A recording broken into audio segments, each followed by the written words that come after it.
Welcome back to the Andrew Masters podcast. My guest today is Matt McClure. Am I saying that right? Yeah. Matt McClure. Works for me. Who is a good friend of mine. He's an audio engineer, record producer, and mixer. And so thank you for being here today. It's an honor to have you here in the studio. Thanks for having me. This is kind of cool. Yeah. Well, so what's going on with you? What's new? It's a new year. Just entering it and hoping that this year's full of projects and fun. Like, prior years, we kind of kicked it off with a bang, and 3 new artists I'm working with this year. And it's kind of been run and gun and catching up with what was left over at the end of last year. And I don't know, I wear a lot of hats. Okay. Yeah. So I'm constantly juggling. Like when we get done today, I've got a 1:00 staff meeting with my company. We have to go through all that stuff. And then at 2:00, I'm going to jump back in on an Atmos mix that got started on Friday. Then I go into pre-pro early tomorrow morning, starting to work on a record that's coming up in February. And I don't know, it's just a lot of... I think my guess is this is going to be extremely relatable to anyone listening to this conversation. I think you're the perfect person for me to have because, being in the house, home studio, like many, I know you wear a lot of hats, producer, tracking engineer, you do the pre-production and some writing, and then you will mix and then do Atmos mix, which for anyone listening who, there's a good chance everyone knows all these things, but who is unfamiliar, requires either a lot of very different spaces or like a superhero of a space, which is kind of how I would describe your studio. I suppose. Yeah, it's complex. Yeah. I came over and we did this studio tour, and I think I've even shared a couple clips from it because it's like so trippy. One, I love it because like you, I also track in the studio that I mix in. I also film these videos. So there's just got to be sort of a modular nature. And also, it needs to be ready as fast as possible. Yeah, yours is much more set up that way than mine is, though. Like, just looking around the room, I mean, you're just ready to arm and go, right? Like, I am not that well-versed, but there's other reasons why. Sure. For instance, I don't want anyone to hear me playing guitar. Like, right? I don't want to have to sit in at the drum kit and try and lay out a groove. Like, I do those things in the privacy of nobody being aware of what's going on. And that's what I call pre-pro. Yeah. Then I bring in the real guys, right? Yeah. I'm similar. I'm not a great player, but You're solid. I've seen enough. I think you are, yeah. My experience as a musician has almost been entirely with the intention of recording the instrument. I wanted to get better at engineering, and in Illinois, I couldn't get anyone to come over and record for free. So I'd be like, all right, whatever, I'll play. Yeah. And then I had to play to a click. Yeah. Which I realized in that. So I'm great at playing to a click, but I'm not like an impressive musician. So I was thinking about this on the way up here today. And, I'm kind of a generation before you that came to town.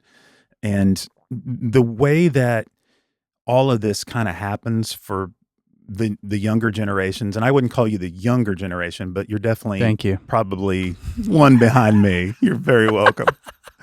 But I mean, your experience, you spent the time in LA, and when I first met you, I hadn't done a lot of research, and we got to talking off camera, and I was like, oh my gosh. And then I started to listen to things you'd done, and I'm like, this guy just isn't a YouTuber. He really knows what he's doing, and you can just tell, right? And then you listen to stuff, and you really know stuff's going on. Just when you're demonstrating mics or you're talking about stuff, you can hear the recording and go, okay, he's paying attention to the things that are important when it comes to recording stuff. No, thank you. And I'm not sure that you got the type of opportunities that I had laid out in front of me because of the way things are done now. Yeah. I mean, if you think about it, when I was 18 going into college, we were just getting 4-track cassettes as an option to record with, right? And so, sick. Yeah, right. I know. Sick, and so the idea of recording in a studio was sort of this, you got to go into a big room, and there weren't many of, Central Illinois, think about it. There was none. And so Chicago was the closest place. St. Louis, there was a couple things at the time. And so while your friends are learning to play guitar at the age of 6 and, playing drums and all, by the time they're 18, they've got a good 10, 12 years into their skill set. Mm-hmm. You're stepping in the studio at 18.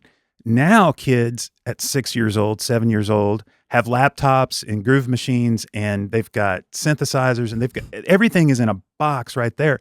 And so by the time they're 18, they're wizards. Yeah. Right? It took me to 30 Mm-hmm. to pull that experience into play. Now, granted, I had the musical side of it, but that thing that was in my head, it took another 10, 12 years of life to get caught up to all the guys that were players. Well, now the guys that were 30, that were the musicians, that were my contemporaries, were so far beyond me in my career. It's kind of a crazy thing. So I think it's amazing that the younger generations have this opportunity to get involved in this. Because you were talking about, I wanted to record things, and, I had to figure out how to play it and do it myself. I didn't even have that option. Yeah. Right? Like, Yeah. it just wasn't a thing. So I think that's amazing. It's a very different thing. Yeah, it's a very different thing. Yeah. Instead of asking you a bunch of other questions, I'm going to present you a predicament I'm in currently, and I'd love to give you or get your take on it. All right. Here's how I've been working in this room from an engineer producer's standpoint. Yes. First off, I recently started doing a lot of co-producing with a friend of mine. Cool. I kind of stumbled into like the greatest situation. So I apologize for everyone out there who's networking and hustling and trying to figure it out, because that's a bummer. Right. This situation, I'm just like super lucky and grateful for. But a friend of mine who I actually interned for in LA. Okay. They didn't need an intern, Mm-hmm. but I had some friends who, they were in like a building and they had these producer writer rooms. I had these friends from Illinois who had a room, Tony and Munir, and they were doing a lot of these pop tracks. And I just go hang out with them. I had nothing to do. I was in recording school. Mm-hmm. And then right on the other side of the wall were these two guys. And I didn't really, they were producers to me. They're like, oh, these Mm-hmm. producers, and they've got a room and they're in there doing sessions every day. Mm-hmm. And they had a little TOF console, basically Yep. a exact copy of that, Mm-hmm. and a bunch of guitars. And the main guy, Frank, is like writer, producer, but he's a guitarist. He makes the tracks. He's a track guy. Okay. Right. And then the other guy, Jim, was the engineer. Yep. I needed to do an internship for school, and I was like, can I wanted to get in the room with them. Sure. Because I knew they're like, Yeah. they're pub deals and like doing writing sessions and stuff. Mm-hmm. I asked them, they're like, intern? Never had an intern. I don't even know. I don't think we need one. I was like, Yeah. guys, I'll do anything. I'll stay out here. I'll clean the garbage, whatever. Like, Mm-hmm. come on. And Yeah. they're like, yeah, you know what? Fuck it. Let's do it. And so I became good friends. And that internship was like the greatest internship ever. Like in school, they were just hammering like, don't say anything to anyone, and like, don't touch Right. the instruments, and never, which is all good advice and good to have in your head. Mm-hmm. But in this scenario, the producer, Frank, who I'm now working with, right off the bat was like, he's like, bro, he's like, you play guitar? He's like, check this Les Paul out. Here, plug it into this.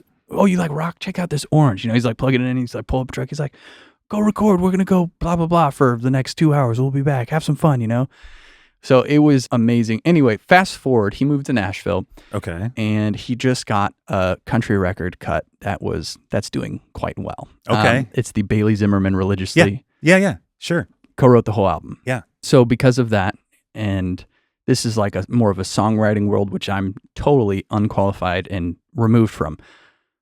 But when you get a record cut that's charting or whatever, you get a lot of opportunities from that, and all those top writers want to work with you now. Exactly. Frank is crushing it and doing Mhm. co-writes like every day. And Yep. he's got a cool setup. He's like, I want to produce these tracks, because a lot of times what happens is they do a co-write and they make a track and a Upgrade. demo, Yeah. and then they hire a producer and they go into Blackbird and bring in some players and Mhm. chart out what's on the demo and just recut it. Yeah. And he was like, with all due respect to them, he's like, I want to shoot my shot at this. Mm-hmm. And so now he and I are working together on some of these tracks. So he's been coming here and we've been cutting stuff. And my workflow with this room has been, everything's ready to go. So we can use a Deluxe, Mm-hmm. a AC30, whatever, Princeton. Mm-hmm. We can cut this Ludwig. This is his. is beautiful. Okay. Vintage Ludwig. Yeah. We've got about 12 other snares, Mm-hmm. a couple other kits. So whatever we need to actually recut stuff is instant. It's amazing. It's super fun, short tracking sessions. And then we just bring the singer in at the end and recut the vocals. And that's been awesome. And the workflow has been in Pro Tools, out, left, right. Mm-hmm. You know, out 1, 2, and I'll use a hardware insert on the mix bus. Right. Right. Got the bus plus over here. It's beautiful. I've been eyeing. Yeah. Yeah. And that's been awesome. However, there's this other thing in the middle of my desk. It's called a recording console. And it's got 24 channels, and then it's got 8 buses or monitor section. Mm-hmm. And I had never used it for mixing because I was like, it's just not my workflow is to spread out stuff across the console. Sure. Because we're flipping through songs, you know? Yeah, it's just not conducive for that. And because I have such awesome outboard pre's, I'm using fewer and fewer of the Trident stuff. Yep. So I was kind of kicking around the idea of getting rid of this thing. Now, here's what's beautiful about this moment. This podcast will probably come out in like 2 months. Right. So if you're watching this, you're going to have an extra good laugh because it might not be behind me or it might be behind me, you know, whatever. And whatever I'm saying is just going to be hilarious. So I've been thinking like, okay, well, what would it look like if I get rid of this? And is this a mistake to get rid of it?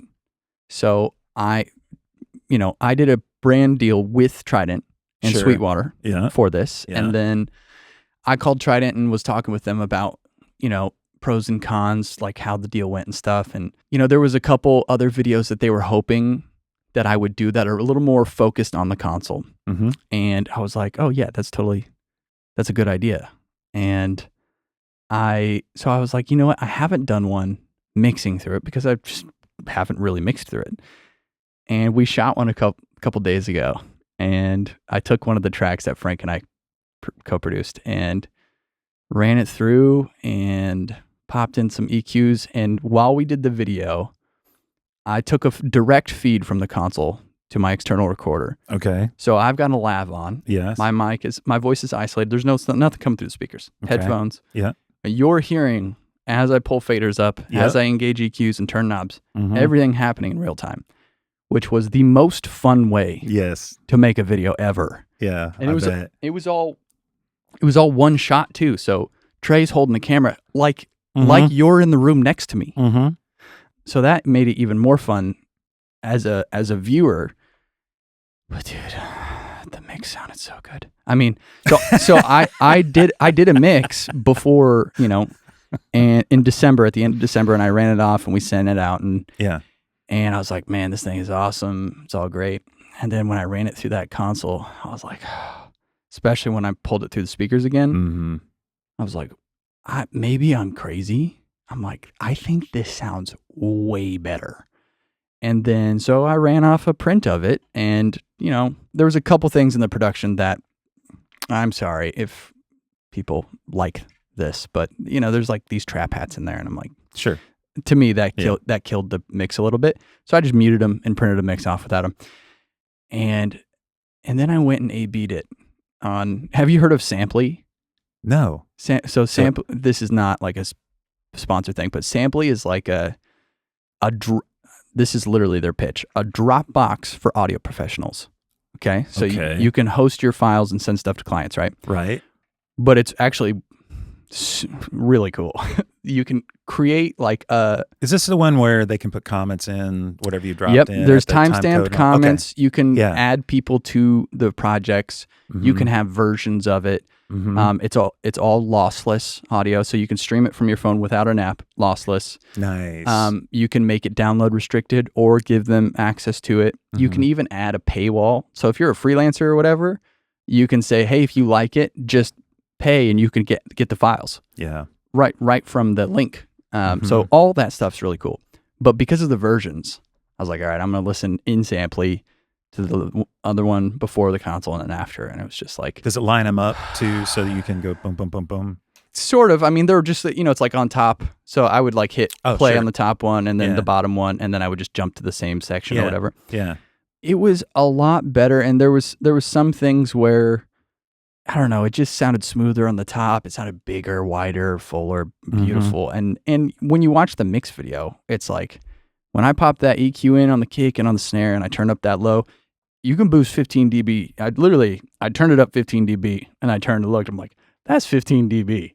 I'm like, and it sounds good. Yeah. Like these EQs. Well, they're so broad on that console too, right? Yeah. They're not like super surgical. No, so it's no. more musical adjustments than, yeah. So anyway, I'm now, and the other part of this is my friend who makes these desks. You know, I've been talking to him about this for like 7 months because I'm like, dude, I think I might just, I don't know if this is a good workflow for me. Mm-hmm. And he was kind of laughing and being like, oh man, you know, because he designed this desk for the console. Right. And he's working on a new design, a new center section. What's cool about these desks is they're modular. 100%. So he doesn't have to rebuild the desk. Yep. He just sends you a new middle piece. Mm-hmm.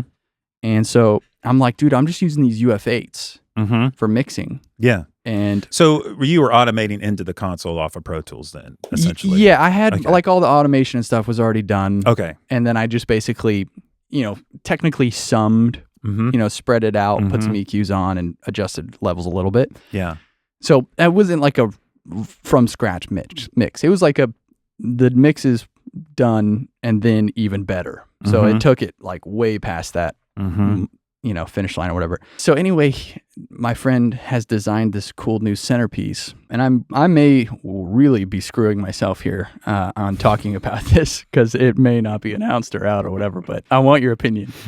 Where basically, you know, another version of this desk is just called the split bay, where it's just like a center desk, right? It's flat. You can put your computer monitor, your keyboard and stuff. Yep. And then you have your racks to the side. We're designing one where the UF8 is, you still have your front shelf for your keyboard and mouse, and then you have your UF8, but it's built in level with the desk. Yeah. So your faders are like seamlessly right here.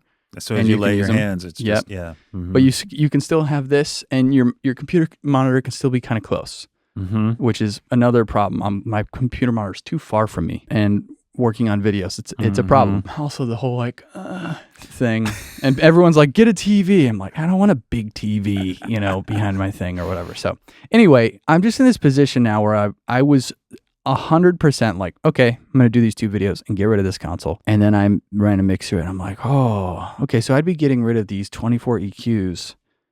You know, I'm like, okay, well, that's fine because I use hardware inserts. And, but then I'm like, okay, well, I inserted it and then I got to walk over or I got to find, and I'm like, so much faster just right. But if I do nothing, I already have it and we're good. So I'm just, I don't know what to do. Basically, I am extremely privileged. I have a freaking console and you know what I mean? So the question is, do I get rid of this or keep it? The question is, do I get rid of this console and switch to just what I have been doing? Yeah. And the other angle to this is the work I have been doing. I was under the impression I couldn't do a hardware insert on anywhere but the master bus because the delay compensation would become an issue. However, my friend was like, don't you have the Apogee Symphony? Yeah. And I was like, yeah. Yeah. And he's like, you shouldn't have a problem. No. And I was like, oh, you know what? I haven't tried it since I switched. And then I was like, okay, well, I know where there would be a problem before. So let me insert it on my kick-in track, which is going to a kick bus, which is going to a drum bus, which is going to the mix bus. Dropped it on there, undertone EQ. Those are fantastic. And right off the bat, I was like, oh, it didn't mess up.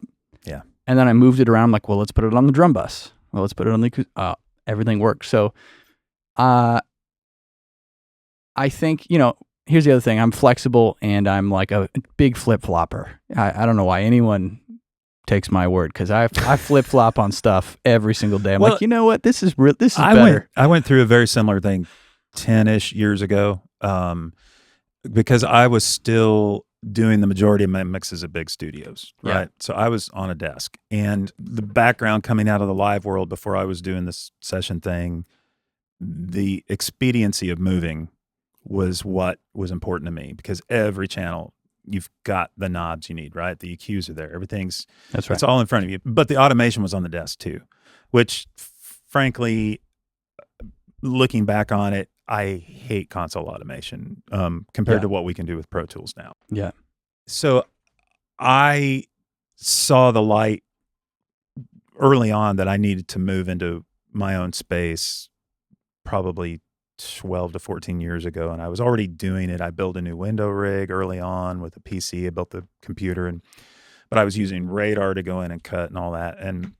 But I would do overdubs at home, and then I'd go back and I'd mix. And so then I'm like, I think I'm going to try mixing a new window. And it was honestly, looking back, it was terrible compared to what I was doing. I've compared mixes Sure, yeah. years later, but it's that first step. Yeah, it's the first step, right? You got to figure that thing out. And so 10 years ago, my assistant and I at the time, I was trying to figure out how I could make the transition to the house. And I was looking at SSLs, and I was looking at APIs, and I was looking at, the 1608 had come out at the time. And I'm like, well, if I had automation, and I was doing the math, and you're looking at, with the automation, $125,000. Yeah. Hold on. Let's just emphasize that for a second. Yes. For a console, a 1608 with automation, you're looking at spending 120. Well, rough numbers probably. Yeah. 125. That's like 20% down on a house. Yeah, exactly. Yeah, so a few years ago. So that you can do mixes for clients that feel like they're overpaying to begin with, right? Yeah. Yeah. I mean, I was really torn on this idea of leaving the console myself. And so we took a couple of weeks, and I was experimenting with different routings, and I was doing hardware inserts. And back then I did a ton of hardware inserts, like 24 IOs worth of hardware inserts on my mixes. So it was basically, I was still on a console. Yeah. And that's where I started 10 years ago. And, but that came out of all these tests with IOs and converters and clocks. And we spent about 2 weeks with one mix doing different summing systems. We went to Ocean Way, we went to Soundstage. We spent a couple days at each of those, laying stuff out on the console, splitting stuff out on the console. In both places, I did a mix on an SSL and I did a mix on a Neve, just shooting from the hip. I wanted to see if what I was feeling would translate. This wasn't technical in the respect of, how guys will do stuff. It was a feel thing. I wanted to see, what am I responding to? And ultimately, when we finally got to the blind tests where I didn't know, and Adam, my assistant at the time, was running through everything, I ended up picking the mixes I was doing in Pro Tools on the D command with hardware inserts, with the HDIO converters and a clocking system that I ended up purchasing. And I'm talking, I had close to 30 versions of this one song. Oh, God. So I was very familiar with it. How many of these did you play for your wife? You're still working on this song? If I had, I probably would still be working on it, because she's never happy with what I do. So she's amazing. She's my biggest critic, and I actually, it's a good thing. Yeah, it's good to have that.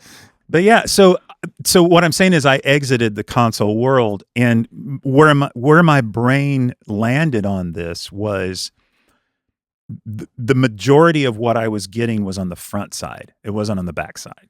Okay. So if I had the console to track through, and my preference is working on old Neves to track, and I supplement some instruments with other outboard. Mm-hmm. And I've kind of evolved from that. But at the time, that's exactly what I was doing. And what I was finding was the difference in my end results were not that significant. But in this town, in Nashville, mm-hmm. which is kind of what you're dealing with your guy, is there's a constant phone call coming in at 8:00 at night. We need something by 10 o'clock on this mix. Mm-hmm. Can you make this tweak? And can you just, and the more recallability things that I had to deal with, the more difficult it was to give the client what they needed. And so the nirvana of sitting at the desk gave way to the need of the business, which is sad to say. Yeah. But I kind of had to give that up. And then I was in this arch of, now I want to beat what I was doing on the console. Oh, yeah. Right? Yeah. Like, and I know I can do it. Yeah. I just got to figure out all the tricks, because I've been doing all these tricks for the last 20 years. Yeah. And now I need a new bag of tricks. And Yeah. so that became the new quest, which actually kept things interesting. And I don't think anything suffered ultimately. Yeah. Because I've always still paid attention to the front side. Yeah. Like that, to me, that's what matters. That's the magic. You're talking about recording. Yeah. Yeah. 100%. Yeah. So if you ask me, I wouldn't get rid of the desk if you're using it to record with. Yeah. I would. But if I'm not. If you're not, then, Yeah. I don't know. That's a tough one because you got to look at the business side of this and go, okay, what's my, and are they happy with what I'm handing them? Because ultimately you're serving the client. Yeah. And are they loving what's coming out of the box? Yeah. That's a tough one because the personal thing is like. Well, I think I figured you would be a good person to ask because I knew you'd kind of gone through it, and you are in a big hybrid world, and you need to be able to jump between projects, get right in where you left off, and that's just not how it is. I mean, even in commercial, when I was working at East West doing mixes, we'd have tape machines in there and all kinds of gear rented and labeled and patched, whatever. It's like, no, when we're done, we're done. Yeah. And you are. When yeah, they come back, it's like, okay, let me rent the same Pultec from the same company, and we'll get our recall sheets and get it all back up to the same. So I use a software program called T-Boy. Have you seen this? So it's a subscription. I know like Colt takes pictures of his gear, which is probably a smarter way to do it. I'd save $200 a year, but I actually have a program that has pictures of all my gear.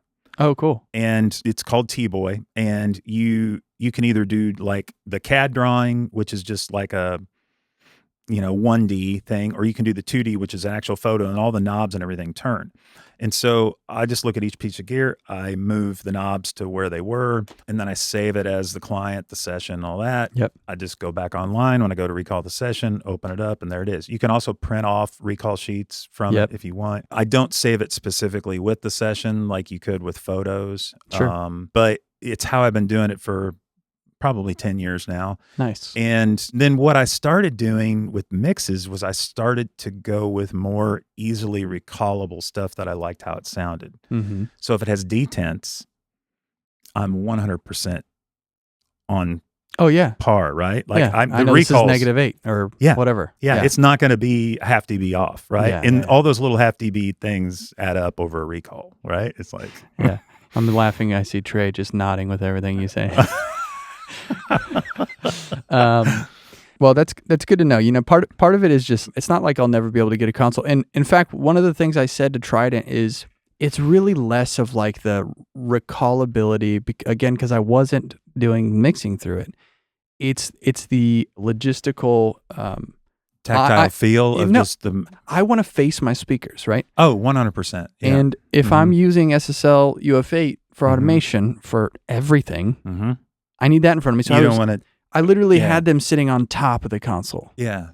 Covering up all the faders and the knobs. And it's like, I wasn't tracking through it really. And I hadn't done a mix through it. And man, I remember when I went to my first Surface, just control Surface. It was a D command. And I got an 8-channel because I really wanted to spend the time. I bought it used at that time for like $8,500 something. Oh my God. Back then. What do you think they cost now? Well, you could buy my old one for like $12 probably, but isn't that crazy? Yeah, they're boat anchors. But I mean, it made me a lot of money. Sure, so you can't, it's a cost doing business. But I finally moved to those S1, yeah, and I only got 8 faders there because I got so accustomed to using 8 faders and banking. And even when I was spread out across an SSL, it was in front of me. What I loved is being able to see it. Once I got past that middle, being able to see the mix, then 8 faders was fine because I never rode more than 8 faders because I only got 4 fingers at most to move stuff, right? So literally said this before, So I can sit right in the sweet spot. And you see my room. I'm very much tuned, and I'm very in tune with what's happening there, as most people are in their rooms. And so sliding up and down that console to move faders. And I was not a VCA guy. I mean, as far as group VCAs, I hated that. I avoided it like the plague. And in fact, the VCA automation, the SSL, when they came out with automation was my jam. because we actually had signal going through the faders as opposed to, Yeah. through a VCA signal. And that was always a contingency for me, was having to go, 6 feet down here out of the sweet spot. It's just so much faster. Can you stand? Yeah. Oh man, Mhm. I've had that so many times, especially on the front end when you're tracking Mhm. and you're trying to get, and you're like Yeah. checking phase, and you're like, Oh, hey, can you hit the? I'm gonna go stand a lot where of I running need to back hear. and forth. Can you hit the phase button for a second? Yeah. Oh, yeah. Okay, can you go move that mic? Yeah. I don't know where we talked about this, but back several years ago, before I was primarily doing records, I had a demo business, and I was trying to do the math on the way up here because I was like, I need to tell this story. But for 7 years, I was at Ocean Wayer Soundstage cutting demos with tons of hit writers in Nashville. I had a ton of clients. We would go in for 3 days, cut 45 songs in 3 days. So we do 5 a session, 3 sessions a day. So 15, 15, 15. And then I would close out all the vocals, BGVs. We got all the overdubs on the floor because we cut an 8-piece band right on the floor. Do all the overdubs with vocals and BGVs. My assistant and I working back and forth. And I would complete those 45 mixes in 3 weeks. And I'd be back in 3 weeks. And I did that for 7 years. Wow. I only had about a week and a half off at Christmas each year, and that was it. And so I was working round the clock 6.5 days a week. And my assistant was coming in usually around 10:30 at night, working till 3, 4 in the morning for me. And over that time, I think my math was around 5,100 songs in those 7 years. And did you learn anything? Yeah, a couple things. But it was everything I cut was on big consoles, right? Yeah. And I was getting to work with the best of the best in Nashville when we were doing that in great studios. Yeah. And these were demos, but I go back and I listen to that stuff, and there's a magic that was going on because we were using live musicians in a great studio with great gear and great microphones, and everything holds up. And there were a lot of upgrades that came out of that. A lot of records came out of those demos, kind of what you're talking about right now, doing with this guy. Same sort of process, just a little different setup, but same kind of vibe. And it's really sort of where I decided it's all on the front end. Yeah. It's all on the front end. And now when I make a record, I take a lot of time to do pre-pro. Of course. Because I want to make sure when I get in the room with the guys that I'm not an idiot, first of all. You don't have to do a bass lesson on the tracking session, Exactly. 100%. And well, what's great about this town though is everybody in the room, it's a brain trust. Of course. Like I work with guys that are 1,000 times better than me at everything they do. And somehow they're super respectful of me in the space. So when I came to town, all I really wanted to do is just get really great recordings of those guys and the artists that sang their records. I never saw myself sitting in another chair. And so it was a huge study for how do I get this on tape. I can say straight up, I get a ton of mixes from in the box guys and younger producers. And sometimes it can be extremely frustrating what I'm given to work with. Yeah. Sonically. To clarify here, yeah, you're getting mixes so that you can do an Atmos mix from their mixes. Am I correct? Well, sometimes stereo mixes I'm doing for the client, like I'm being a record for somebody, or maybe it's just a independent project. So you're being hired as a mixer. You're getting a session from like a producer. Yeah. Or so they've already produced the tracks, right? And I'll pull the sounds up, and many times I'm a bit underwhelmed by the thought that went into capturing the sound. And I'm not being Debbie Downer about that. I won't want people to focus on it, but it has become not a massive focus for a lot of, there's very few of us that really give a crap about this.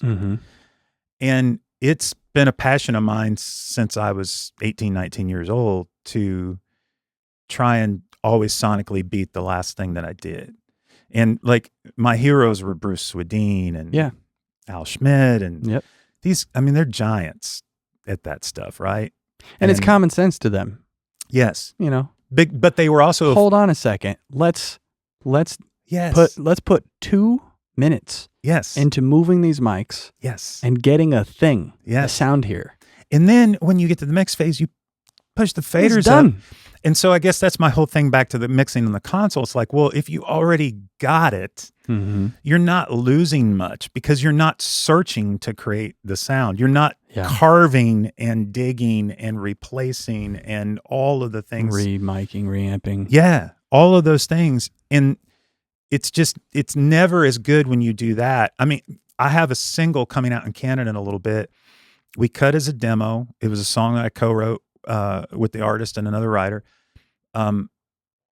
Next thing I know, they're like, hey, we want to put this out as a radio single. Great. Awesome. Well, we want to use the demo. Okay, cool. But I want to re-sing it. Can you drop it down a whole step?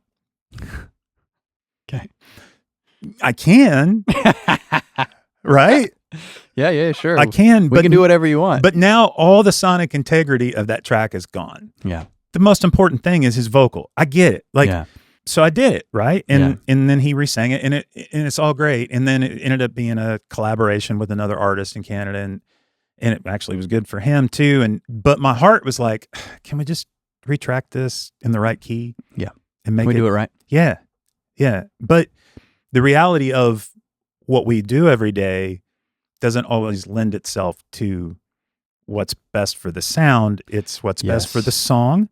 It's what's best for the artist. And that always should take precedent. A lot of the producers I've met here, I've met hilariously from my YouTube channel, right? I do the tours and then I get to meet all these producers. Yeah. And then, sometimes we do work together and I get to see how they do stuff. And sometimes that perspective of let's just hurry up and just put it down, just to put it down, it really bothers me. Especially if we're sitting in a studio. Me too. I'm like, we're in a studio. Let's just put it down. Well, we'll just get it and we'll move on. We want to, whatever. I'm like, but if we're here and it's mic'd, like, can we let's listen to the neck pickup versus this pickup? Like, come on, how long does it take? Yeah. To cut 10 seconds and just hear it and make a decision right now. So this is a huge topic for me. Yeah. Because I spent that 7 years in high speed mode, let's just say. Yeah. Think about it. I would do 5 mixes a day minimum when I was mixing this stuff. So 5, 3.5 minute songs in a day with automation. I wasn't just, static mixing. There was an expediency came along with it, but there was a sufferability. I did my best to get it on the front side, but also think about it. We cut a song every 35 minutes on those sessions. Wow. So cool. Front to back. Yeah. You can't do that without amazing musicians, but also you're sacrificing things. So what you just said resonates with me because I'm getting ready to go in mid-February, start a new record with an amazing artist. He has made a couple of records and his manager and I are good friends, and they had called me and I was, to be honest, I was shocked I got the call.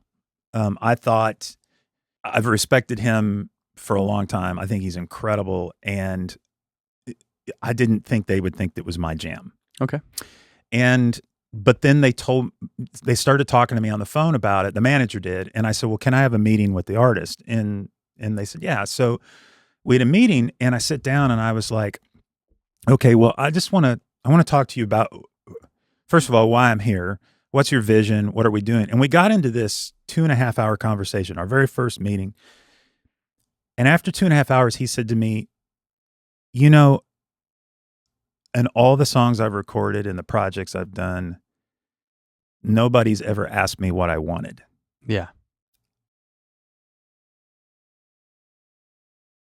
Yeah. I'm so, and he said, we just go in and they just start working. Yeah. And he said, and sometimes I'm happy and sometimes I'm not. And I'm like, did you get any input into those? He said, very little. But that happens a lot. Yeah. In this town in particular. Yeah.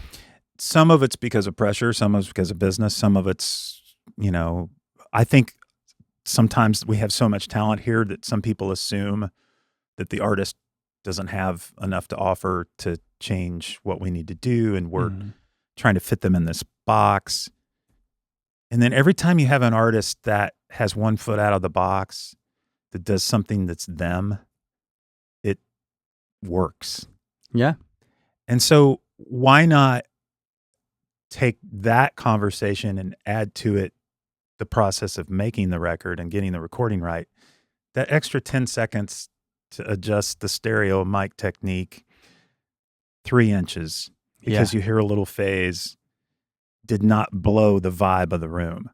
And honestly, back when we rolled tape machines and you had to wait for the tape to roll backwards, we didn't make terrible records when we were doing that. The vibe, to me, my favorite sessions are the vibe with all the players and everybody in the room joking around and having a great time, because and I don't like to hire guys that don't like to have fun, because good Lord, we don't make enough money doing this. I mean, I could drive a truck, commercially, and probably many of the years made 10 times what I did, early on. Right. And so we do it because we love it. So why don't we love the process in attempt to just make it as incredible as we can? Totally agree. Yeah. This is the only thing that or my biggest joy about all of this. Yeah. Is what you're describing. Yeah. Is the art of it. Yes. And then also let's call it, I guess, culture of being in the room with people. Oh, hang is so fun. Like the banter and the, mm-hmm. All right, you're up, maybe some ball busting. Yeah. If you're working with me, it's going to happen. So when all this was going on, I was telling you about, that 7-year thing, all these players I was working with, we had an artist who's from LA, and his team approached me and one of the band leaders I would use and said, we want to do a reality series of you guys in the studio because you're so hilarious. Like, you guys are always joking around and stuff. And so we had several meetings talking about this potential TV show, and they flew some folks in from LA, and I don't know. And what I realized was what they wanted, they were never going to get. Drama, but also like having a camera right here when you're trying to be creative and doing your thing. Like, you sitting there and having him film you mix. Mm-hmm. I've said many times, if somebody sat there and watched my process in a day of working on a song, let's say, because usually these days I'll take 7-8 hours on a mix. Yeah. A couple breaks. I don't get in a hurry. I want it to be great. And I think it would be more fun to watch corn grow. Because the minutia of what I'm doing isn't exciting to, I would say, most people. The broader public, no. But to people like you and I. Yeah, I suppose. Yeah, you're probably right about that. There is demand. Let me just pause on that one thing, because the video we made, I've never made before, because I kind of had a similar thought, right? Mm-hmm. Feeling on it. Mm-hmm. Like, who's going to want to watch this? I did not put this on my channel that has 140,000 subscribers. Right. I put this on a channel that had just under 3,000 subscribers. Okay. Brand new. Yeah. No following. And this was just him, one camera. Okay. No like cool background music or anything. It's just me talking and me going like, okay, I'm literally labeling kick, blah, blah, like, right. We were kind of thinking in the edit, like, should we leave this, And that video, it's the 4th video I've put on the channel. Okay. It's been up for a day and 8 hours. Okay. 1 day and 8 hours. It has 15,000 views. That's great. On a brand new channel with no following. Yeah. And it's all from the YouTube algorithm. And part of this was by design, where I wanted to split up the channels where I do this kind of stuff and gear focused stuff where it's like, hey, this is not a flashy, fast-paced studio tour where we're going through people's, whatever. Like, this is, we're gonna get in the nitty-gritty, and I want the algorithm to find people who are looking for this. They want to learn from that. Yeah. Because there's an audience who are looking for it, and some of them follow my main channel, but most people who follow my main channel are more broader public. They just want to look at Butch Walker's studio. Me watching farm videos of big machinery. Yes. Yeah. Like, they just kind of want to sit back, have a beer, and be like, kudos to the people who want to watch this stuff. Because, in all fairness, I've watched it after putting it up like 15 times, and it's like reconvincing me. I'm like, man, that does sound good. So that brings up a whole other question I have for you, because when I was getting started, there was no YouTube. I mean, I didn't have a cell phone. I didn't even have a pager back then, right? We had landlines and Codaphones. And yeah, right? Exactly. Sorry, I got to call me. Surgery coming. So now you can go on YouTube and pretty much so I'm really getting into woodworking right now. It's an outlet for me that's creative, that I can get out of music for a day and refresh myself. I cannot sit still. I have to have something to do all the time. And so I've been getting into that recently. And I was able to go on YouTube for the last year and just sponge. So I think that's what people are doing with what we do. What's interesting about it, though, is once I started to sponge, though, the way my personality works is then I create a whole new level of circumstances for myself and how I want to approach something. And it's generally whatever I watch is a short kickoff to the game I'm about ready to play. Yep. My audio career has been similar, except I didn't have YouTube. I have always been learned by mistakes and experimenting. Yep. 100%. I only had one short internship, and he says I asked a bunch of questions. I don't remember much about it. I didn't feel like I knew what was going on at that point in my career when I first moved to town. And apparently I asked a lot more questions than... You remember? Yeah. That was where I probably learned my biggest recording lesson ever. And have I told you the 3M 30 or the Mitsubishi 32-track digital story?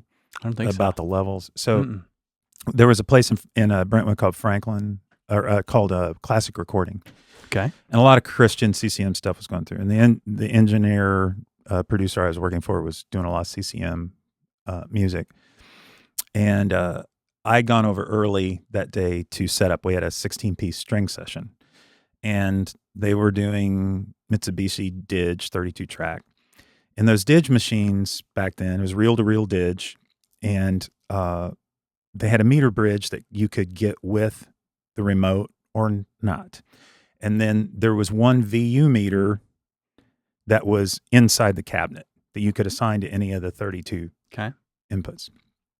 And of course, no pagers, no cell phones. I went over to the setup, and it was a cartage delivery, a rental of the Dig machine to the studio. So I got all plugged in, everything's calibrated, was waiting on Brett to show up. And he showed up 10 minutes before downbeat because I had checked everything, right? And we were fine. good to go. Yeah. Come on in. Yeah. It's just a lot of trust in a guy that had no idea what he was doing. I felt. And so he comes in, and I said, man, I tried calling. There's no meter bridge. I'm sorry. I didn't know what to do. And he said, we'll be fine. I was like, well, do you want me to stand back by the machine and go through, the meters and make sure with that one VU meter? He's like, don't worry about it. We'll be fine. And so string sessions in Nashville happen fast. Like, you generally don't even get a run through of the song, and you're in red. Yeah. I mean, you're getting sounds while they're tuning. Yep. Right? That's pretty much your sound checks. Probably that way in LA. I've never worked on a string session in LA, but so everything is prepared ahead of time, and you go with it, and you're working off experience and knowledge of how you want to do things. Brett sits down, hasn't heard a note. We go into red, and we record the first song, and the day goes on, and everything seems to be going great. And so at the end of the day, I was just dying to ask him. I was like, I am completely blown away with what just went down. Why were you not nervous? How did you make it sound so great? And what was your thought process when I told you there's no meter bridge? And he goes, Matt, you're spending too much time using your eyes and not enough using your ears. Yeah. He goes, I just turned it up till it distorted, and I turned it down a little. Yep. And I was like, the most obvious thing. Yeah. And I was so caught up in the equipment. Yeah. Right. And and that was early on in Nashville. And that was the biggest lesson I learned from him. And I've applied that to my everyday life ever since, is don't let the flash around you lose focus on what you're trying to accomplish with the microphones and the artists and the musicians. It's just music, man. Yeah. Right? It's like, I've heard it, or was in a room for a similar thing. I was actually not an assistant. This was really early when I was a runner. And it was on Trident A range in the Pet Sounds room at East West. And the engineer, good guy, he does a lot of these like records, kind of like alternative rock and like the 2010s before and after kind of world, Jimmy Eat World type, stuff. And he loved to cut drums on that Trident because he liked to distort the pre's, and he liked how they sounded, which was, from the perspective of an assistant at that studio and especially a runner, kind of breaks a lot of the rules. And 100%. And especially on a Trident A range, like not many people are like, "Ooh, distort the A range pre's." Like they're like the Neves and the Neves. So he was getting them real crunchy, and I remember the assistant, he's at the Pro Tools rig. He's looking at the meters. He's like, "It's clipping. Your kick's clipping. Your kick's clipping." The engineer didn't even look and didn't acknowledge him or whatever. And he's on the overheads and he's just going through, just cranking them and just grabbing levels. Yep. And he's like, "Hey, your tracks are clipping over here." He's like, "Ben, I don't engineer with my eyes. I engineer with my ears." Yeah. And I was like, "Oh my God, what a moment," because it's like, well, of course, you should be trusting your ears. But it is a little bit funny because like a lot of people who haven't been doing it for decades are nervous about these rules of doing it right and wrong and what is right and wrong. Another thing is like ribbon mics. In school, I got a lot of value from the school I went to, but they're like, never put a ribbon mic on drums. And then you watch people come in, they grab that 44 and they go, "Watch this," and they put it right up on the kick out, and you're like, "You can't do that." And they're like, wait, listen. It's the whole Abbey Road story, right? With all the Beatles records and all the crazy things that they would do that were, not white coat certified. And sounded awesome. Yeah, 100%. It took me, I had to spend a lot of time.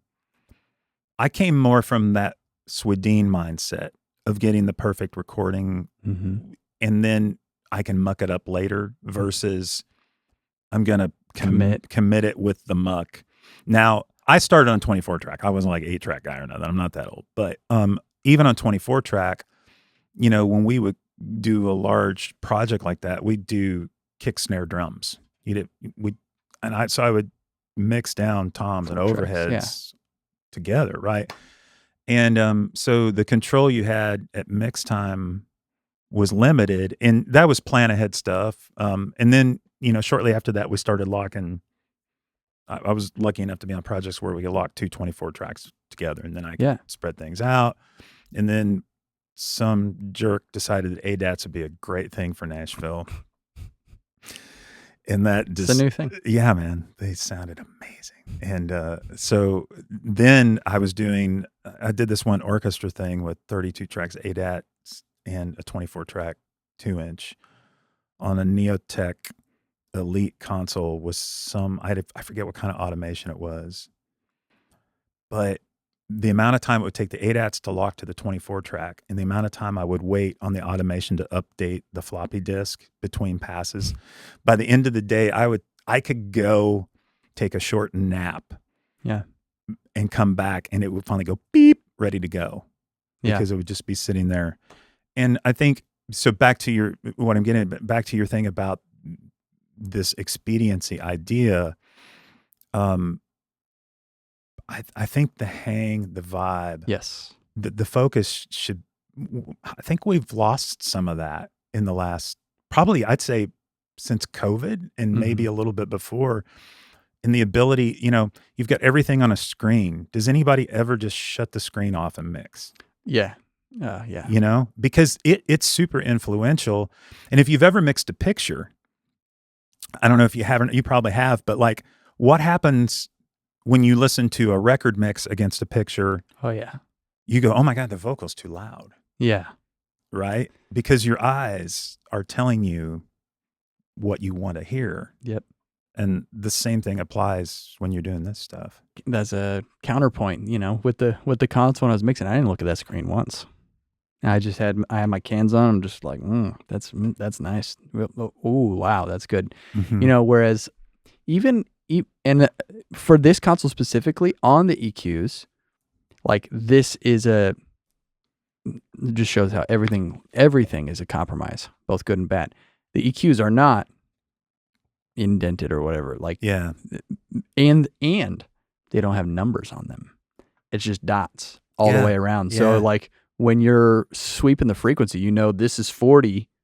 Yeah. And this is 400. So, but you don't know what it is. But when I'm turning it, I go, oh, right there. So back in the day when I was touring, before I got to do this, my dream, I spent a lot of time from everything from little honky tonks all the way to stadiums. And this is before, the Digico stuff came in like the last year I was touring, the digital console stuff. Yeah. So it was all big analog desks. And if I wasn't with a headliner, I was with an opening band. A lot of times you're sharing the console. A lot of times you're limited on stuff. A lot of times your settings got changed.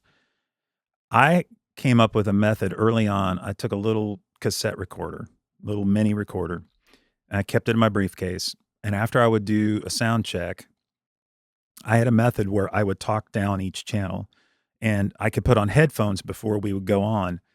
And I would say 12 o'clock, 1 o'clock, 1:30, 2 o'clock in the frequency. And it made recalling, I could just listen to myself on headphones while there was, the PA's pumping and they're ready for the next band to come up. And I'd just be going through boom, boom, boom, boom, boom. 1207. Yeah. And there's where my little D10 is, right? So it made, so I started using that whenever I didn't have a recall in bigger studios. I started using that method, except I would just talk it to the tape if I had an extra channel or something. And man, it saved my butt more than once. Let me fast forward to the electric guitars. Yeah. Bass, nope, almost there. Yeah, exactly. That's awesome. Yeah, that's pretty clever. So yeah, we'll see what happens, because the visual thing is like, it is certainly a deterrent, which is why I like the UF8s.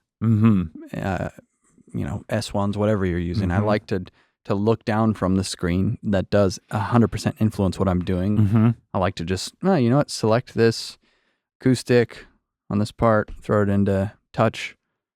It's got the transport right there. Boom, transport, play. Just listen with my ears, So we'll see what happens. I'm still pretty set on moving on without it. The workflow thing was like, I told Tron, I'm like, if we could just cut it in half and spread it out and put like a producer's desk in the middle. Yeah. So I could still have my thing, my keyboard and mouse, and then my screen. The screen is like crucial that is closer to me. If you saw, you'll see after this, how my screen is sitting on that console. I have an OWC RAID sitting on a table behind it. And that's a $2,200 Apple Studio display with the stand. And the stand is like leaning at an angle on the RAID, tilted with the display is literally just sitting on the meter bridge. And as long as no one is too heavy and bounces too much, the screen will be fine. But it did fall the other day and just smacked down on the console. But good job on the glass display because it did not crack yet. Part of my dream with this new design is like, what it's going to be is the faders will just be in the desk, so it's just seamless. It feels clean. And since I don't want to get like another UF8, like you said, 8 is fine, totally fine. And I do like the UF1, wherever it is over there, because it's just the single fader, and then you get your transport, and there's a little meter or whatever. It's just one fader, so I like to have a transport, like play, skip forward, record, whatever. Me too. On buttons. Yep, me too. So like that's only, whatever this is, 20 something inches, right? Which then would leave a little bit of counter space or desk space around it for me to have my little phone charger and like to set a cup of my coffee down or whatever. Ooh. And hard drives. Yeah. Bad call. I usually set it on my EQ knobs. I love how triggered people get when they watch no drinks in the studio. I'm like, listen, bro, you've never worked in a studio. That's right. But yeah, just having a little extra space to set stuff down, maybe even like the monitor controller has like a little area. That's really exciting for me. And then, yeah, you know, we'll see. It's not like I'm anti-consoles and my room is changing every other week, you know, because of the YouTube channel and the reviews and stuff. So I think it'll be a good change. And I am happy to know, at least if I do part ways with the console, that they did a good job for it's a $18,000 console. Yeah. 24 channels, 8 monitor. And I also realized because there's 6 aux sends, you have 8 stereo returns. Yeah. You could patch into those returns. So it's a 40 return console in Youngstown. Well, you know, back when the whole summing conversation was a bigger deal than it is now, because I think so many people have weaned themselves away for whatever reason. A lot of guys had their SSLs. Some guys had 80Bs, you know, and they would just tone everything out at 0 on their faders, and it would just be their big ass summing mixer, right? Yeah. Like that was, and I know a lot of guys that still swear by that. A few of my contemporaries in town have moved away from it at this point. I think the pressures of recalls now. Yeah, everybody it's just punched a lot of us in the face, in a very sobering way, because there's just a lot. Depends on the client, obviously, but there's not a lot of everything's last minute. Yeah. Which, you know, we're dealing with creatives a lot of times, so a lot of creatives aren't organized. I think our world, we all have calendars that we keep to the minute, you know, and you have to learn how to. There's a big difference between engineers, huh? And like musicians and producers. In some ways, right? In this philosophy. I mean, yeah, maybe it's just me, but I am like hyper OCD. Yeah. Like with structure and time and schedules, and no, we do this, and this is set up a certain way. I think there's an advantage to it too. Like, so for the last 6 years, I've been writing a lot more than I had when I came to town. And I started out writing, like I was doing orchestral arrangements when I was a teenager. And cool. That was a thing. But I found this thing called a studio at my college, and I got excited about it. And then, it became this passion to get amazing sounds. So when I got to Nashville, in my 20s, that's all I focused on. And I felt like I had to pick a lane, right? Yeah. And so it's only been in the last 7 or 8 years that I've widened my freeway. And it's weird now because songwriters in town that didn't work with me when I had the demo business, the newer songwriters just think I'm a songwriter. There's a lot of artists that think I'm a producer, and I get asked all the time, who mixes your stuff? And then there are people that I just mix for that are like, well, who produced that record? Or, you know, like nobody thinks that you can wear more than one hat, yet we're in a world now where everybody's wearing more than one hat all the time. And I think that our generation sort of, everybody had their role. And now we're all sort of moving into this new world of you can do anything. But what happened was, so I've got that OCD engineer thing. And I got in the writing room, and I found this place where my OCD is actually an advantage to the song. Yeah. Because in pop music, there's a structure. Okay. I'm always focused on hooks and inner hooks. I'm always focused on,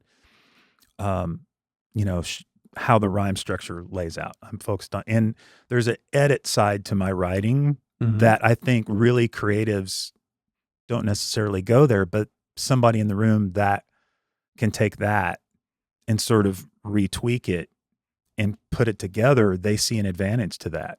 Of course. And so that's been a thing in the last 5 years that it's a creative side that I came back to that I wasn't doing because I was so busy with all this other stuff. And then I fell in love with it.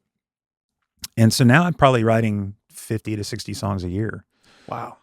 And I thoroughly enjoy it. And I don't even, honestly, I don't consider myself a good writer. I just love doing it. And I feel like my participation in the room helps everyone benefit with a better song. Sure. And Nashville has an attitude that if someone can do that makes you a writer. Mm-hmm. So I guess that's why I would, but I don't, if you said right now, hey, Matt, grab a guitar, write a song in front of me, I'd be like, oh, God, no. Yeah. Not going to do that. But if I could give you like just a couple turds, mm-hmm. you could polish them. Yeah, 100%. Like, here's kind of a line. It's a rough line. Yeah. And then, maybe the message of this is this. I've got to. Or why don't we tweak the storyline? Like you're so like it's so close, but it's not connecting. If we just take this and this and we put this part in here, and that's that engineer brain that can work in that creative space. Now, is this both lyrics and melody? Oh yeah, and I mean, what's really, I'm a terrible guitar player, right? Mm-hmm. Like, I'm not a very good piano player. Like, I'm not good at any instrument, really. I mean, I do enough to get by, and arrange and do the things. And that being said, I'm in a town full of geniuses at their instruments, mm-hmm. so I'm probably beating myself up more than I need to, but next to those guys, I'm of course really terrible. But so functionally, it gets me through what I need to do to create what I got to create. So, and I just lost what you just said something, and I was talking about like lyrically and melodically. Oh yeah, and so I find myself a lot of times even restructuring the progression. That started. I think a lot of the younger artist writers.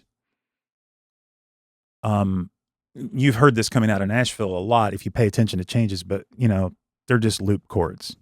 Yeah. Like we don't have a lot of structural changes going on within a song right now. It's very linear.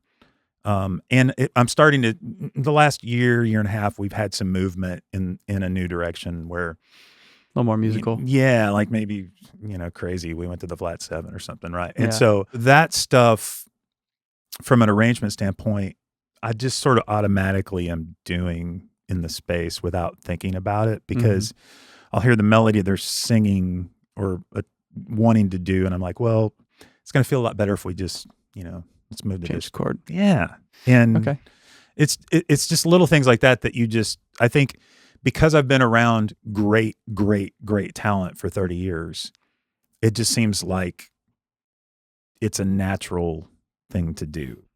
And you're doing it anyway as a record producer. Yeah. When you're cutting the track. So why not, if you enjoy it on the front side, get involved in the song as well, where you can kind of cut it off at the chase before it gets to that point. And maybe you can help a song be even greater instead of getting flushed because it's missing that one thing that it needs, When you said, that you felt like you had to do one thing, like pick engineer or producer or mixer, and some people still think like you're one or the other. You think it's the same sort of whatever nonsensical rules when it comes to like songwriter or track person or this and that? Like sometimes, I can't put myself in a box. I'm like a box of chocolates or like 6 boxes of chocolates. Like I'm like a little bit of this, a little bit of that. Yeah. It's really tough, for me. I'm like, I play drums, I have drums. Yeah. But I've done sessions with Vinny Caliuta. So like, yeah, I realize like, I don't know shit about drums, yeah, but I play them and I get it. And I can tell when it's right or wrong, but I'm not always the right guy. And thankfully, I think I know when I hear the song go, we should have someone else. Sure. who does this thing better than me, even though it's right here and I could just do it. And maybe I'll do it just to know. Have you ever found, so this is a crazy back at you question. Have you ever found that to be an Achilles heel?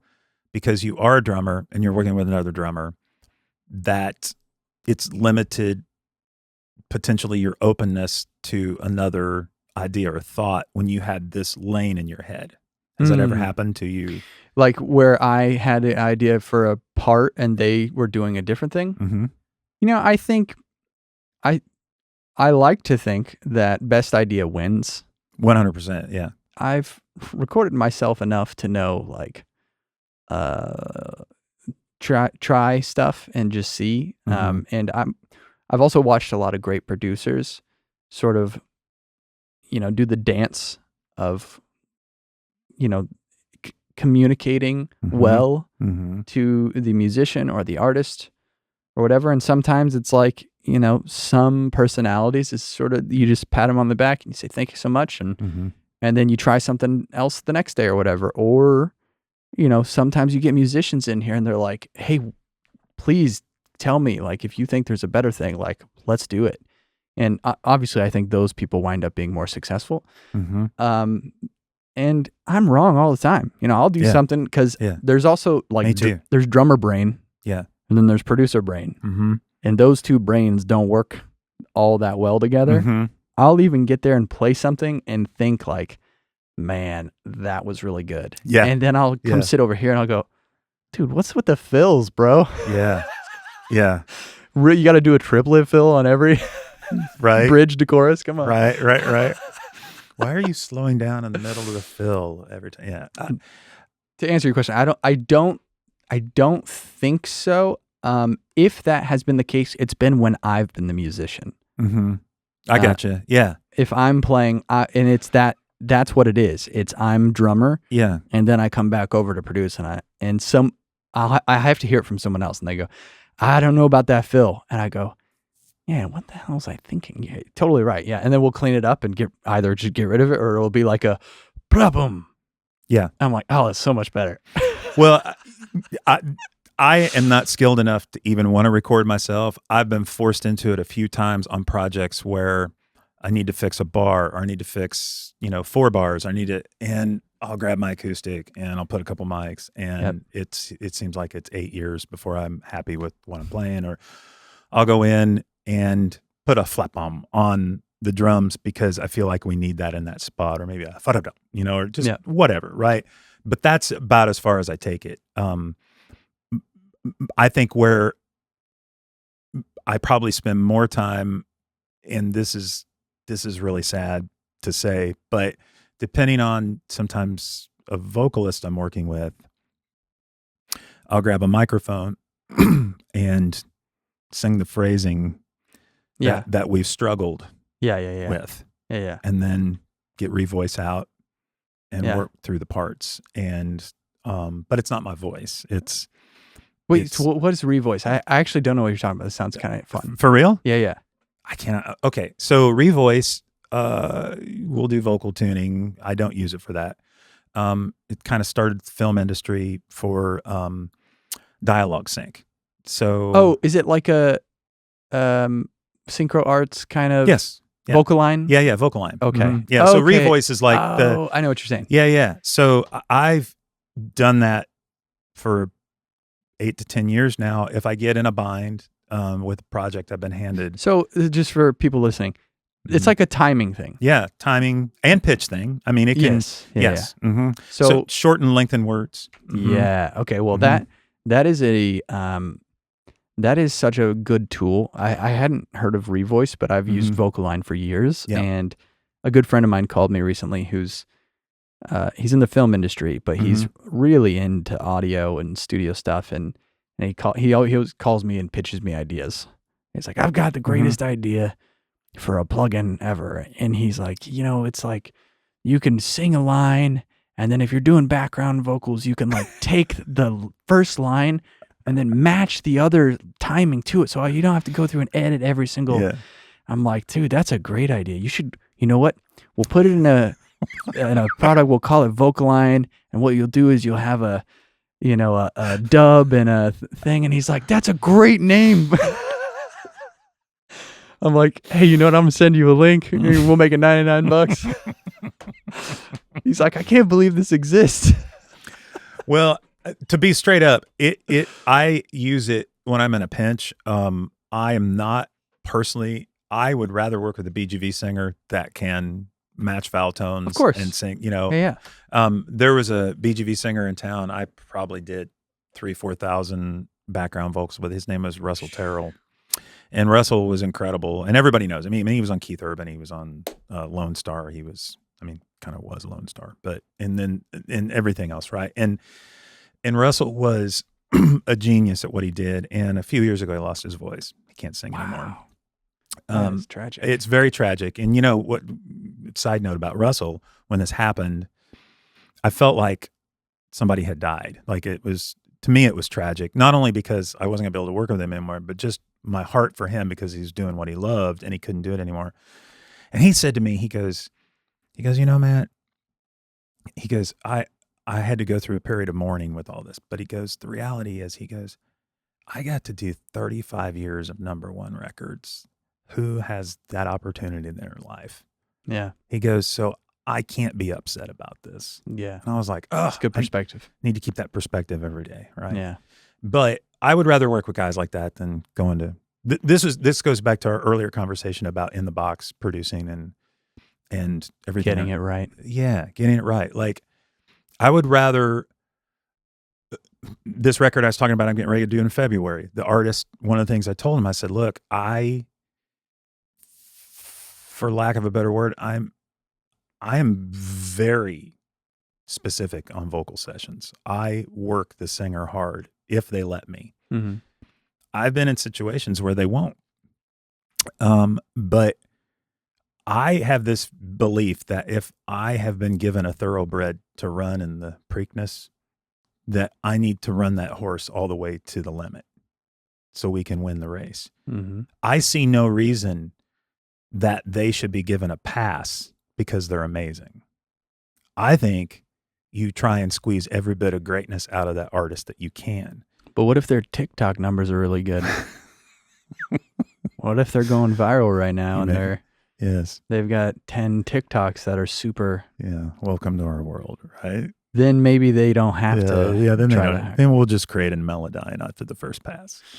Those records, though, when I don't have an artist that doesn't want to work hard and be better, are less exciting. And so I said to this artist, one of the things I said, man, if I have my preference, I said, you're an amazing singer, but I don't think anybody's ever gotten the vocal that you're capable of getting. Oh, nice. And I said, I can hear in your voice that they've never released who you can really be, because you're so damn good. After 3 passes, they're like, all right, we got it. Good enough. And he said, every time I go in, he said, I never get more than 3 passes. I'm like, dude, when you work with me, you're not even going to be warmed up after 3 passes. If you're not exhausted after your vocal session, then we haven't done the right thing. And I know there's a lot of people listening to this think that I'm crazy for saying that. Yeah. People are like, oh, well, it's in the vibe, and I've heard all the excuses. I've got another right at 4. Yeah. Right. I've heard this so many times. And do we really need to do another? Mm-hmm. I have gotten, this is crazy. I've had vocals spit back to me from A&R. Can't say who, what records, what it was. Said the vocal doesn't feel right. Mm-hmm. And I'm like, man, it's a really good vocal. What's going on? You know what it was? It wasn't overtuned. Oh, you couldn't hear the slides. Yeah. Doing the robotic. Yeah. Because as a general consensus, we've gotten so used to that perfect pitch, yeah, and over pitched. Yeah. Oh, like, yeah. Where the note has that where it's melodined and then auto tuned. Yes, yeah, and there's true. So much so it drives me crazy. But I've had to sit in both roles. I'm finishing up a project right now with a female artist who's like, I don't want to be tuned at all, and she's pretty much that good. Yeah. It's literally amazing singer. Yeah. But there are certain notes that I just felt like, and she'll be like, I heard you tune that note, you know, because she knows her voice that Yeah. well. Yeah, yeah. And Great ear. so then there's that, okay, but we still got to get past the gatekeepers. Yeah. Right. And so now, okay, what's the right call here? And ultimately, for me, that artist is going, I don't want to hear it. Okay, fair enough. Because Wait for it to be a problem. yeah, exactly. This is your record. Yep. If that's how you feel, then that's what we're going to do. Yeah. And it's hard sometimes because we spend so much time with this baby that we help birth. But every time we do, we give it up for adoption. Every single time. It's never ours. Yeah. And it took me a long time to really grasp that whole concept in this business. Any advice for the kid that just moved to Nashville, who can engineer and who kind of wants to produce? Maybe they're a musician, and they're like, "Do I play? Do I?" Well, like, is there? Because the longer I do anything, the more I realize there's no rules. None. There's no Zero. You got to do this. There's no well, you got to just be this for a while. It's kind of like I think the best thing for anyone is to just be open to opportunities and be professional and do good work and show up on time or a little early and be dependable. There's constants in all this. Yeah. So there are no rules, but there are rules. Okay, yeah. So sure. like, you can't pay your bills without clients. Okay. Nobody's going to pay you a bunch of money to do this when they've never heard anything you've done. Okay. These are two rules that will never change. But what if I've done this and I know I can do it? Yeah. Right. Right. Yeah. So I know I'm as good as you, but you don't know that. So this is that new generation argument thing that, and that maybe I, as an older generation guy in town, have little to no patience for, and sometimes it's unfair coming from my perspective. But entitlement, is that what we're tiptoeing around? Yeah, I'm tiptoeing around that word because the idea that, there was an intern years ago that sued Blackbird. Yep. Right? Probably know the story. I've been very careful about interns over the years, not because of that, but because I've had a couple amazing ones. And actually, one of my business partners is a former intern. He was a rock star. His name's Alex. He's partner in our company now. My long-term assistant for almost 13 years started out interning with me after he left Full Sail. He was amazing. In all cases, there were no expectations of me. They saw that I had not taken out the trash and they took it out for me. I didn't ask them to, right? Alex early on needed some money. He's like, I need some extra work. And I said, well, I got a fence that needs painting. He said, done. How much? I said, $1,500. He's like, how long? I said, however long it takes you to get it done. Yeah. It's a big fence. Yeah. And I'll provide the materials and the tools and all that. And he did it. Yep. And Adam, when he was working for me, there were a number of situations where he just stepped in but what it showed me was, take the phrase work ethic out of the equation, because I think that's a very controversial thing to say to some people. To me, it means something. But the idea that with no experience and you have talent when you first move to town, you have something to offer me over all the seasoned pros that I'm around is somewhat laughable. I just got a drummer that just graduated from North Texas State, just reached out to me because he had heard some songs I'd done with an artist, and he was offering his services from Austin to me to record drums. Okay, A for effort, right? That's gumption. Yep. And however, what he went on to say And then he sent me examples Mm-hmm. of what he could do. I was like, okay, you need to get this in perspective. What you have to offer versus, I can go in with Near Z tomorrow, right? I can go in with Lester Estelle tomorrow. I can go in with Miles McPherson tomorrow. All these guys are A-listers in the world. Yep. Right? That's your competition. So if you've come to Nashville, come with a humble heart and eyes wide open and willing to learn. And if you put yourself around the right people, what you have to do, and this is a constant in our industry, you have to put yourself in a circle. And it may not be the circle you're in 10 years from now. Yeah. But you have to get into a circle. You have to be around people that are doing this. Mm-hmm. And you have to participate in that circle. And that doesn't necessarily mean you're going to get paid a lot of money. You may have to wait tables. Yeah. If you're not a trust fund kid. Mm-hmm. And there's nothing wrong with that. Yeah. There's nothing, you just. A lot of people here driving Uber. That's right. I did it. 100%. There's moved here. nothing wrong with that. Yeah. And I also, this is something I tell artists a lot, like when we get into the social media conversation and all the things that artists have to do in today's world. And I tell them, are you doing this because you love it or doing it because you want to be a superstar? And neither answer is wrong. Right. But if you're doing it because you love it, then you'll find a way to be successful at it. If you're doing it because you want to be a superstar. And fast. Mm-hmm. Exactly. Yeah. That's generally the case in those situations. And so it doesn't mean it's not going to happen for you. Mm-hmm. In some cases, it does. It's going to be a lot harder to get into those circles, though. 100%. Yeah. 100%. Because there is a respect that the guys that are constantly swinging have for each other. And I've never been asked one time in this is year 31. Hey, do you have a degree? Well, wait, did you get certified in Logic? Yeah, exactly.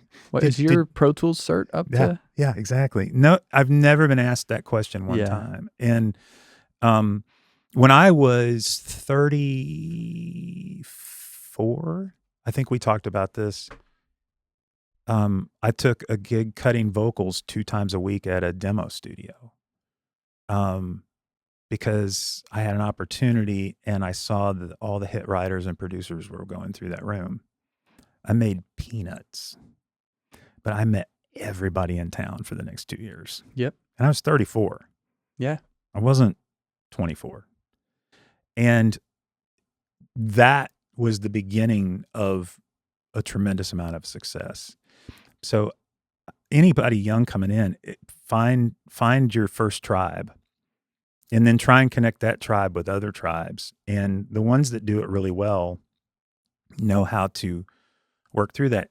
And you see the people that come to town that are motivated purely out of self-interest and their own success. And some of them are successful. A lot of them get weeded out. Yeah. Because they're not team players. And that's what I love about the musician community over the years more than anything else I've done is there seems to be and has been forever this camaraderie between the creatives. The songwriters are like that too with each other. Oh yeah. And it's a special bond. None of us can talk to our families about this. I know. Right? Yeah. None of it, like you want to, yeah. But they get that look. And the questions they ask are so not relatable to what we're doing. And so to be around people that understand this mindset is a special thing. And I think when you come to town, if you can honor that, people will embrace you. It's actually, the first time I came to Nashville, I thought everybody was a jerk because I got the door slammed on my face everywhere. Mm-hmm. What I didn't understand was it was my approach to how I got the door open. Yeah. I was trying to be very businesslike, you know. I didn't understand it was a hang and it was, allowing someone the opportunity to see what you can do instead of telling them what you can do. Yeah. I think that personality quality, trait, whatever you want to call it, is probably, could translate to almost any business. Yeah. I'm willing to do it. I'm going to pat myself on the back here. Mm-hmm. When I was telling you about my internship, that was me. I'm like, listen, I don't care if I'll find something to do. Yeah. I will clean. I just want to learn. Let me, can I go to Ralph's and get some more coffee mate for you guys? Like whatever I can do to be in the club with you guys. That's what I want to do. And, I had, it's not like I didn't have experience. Like I had been doing stuff and, I did well, I don't know what it means to do well in a recording school, but they gave me an award, 4.0, and I had never done well in school before. So I went from not doing well in school to doing like the best, right? And I was pretty, I felt like I knew like, hey, this is good. And it was like tracking instruments, not like sitting here doing loops and no disrespect. Yeah. But it's a very different thing. Yeah. And I have always, and it's maybe a little bit of, I don't want to be that guy to be like, well, I grew up in the Midwest and I got pushed around by rednecks. Yeah. So I going into the Hollywood studios was like, hey man, I'll do, in Illinois, they called me Princess, Oh yeah.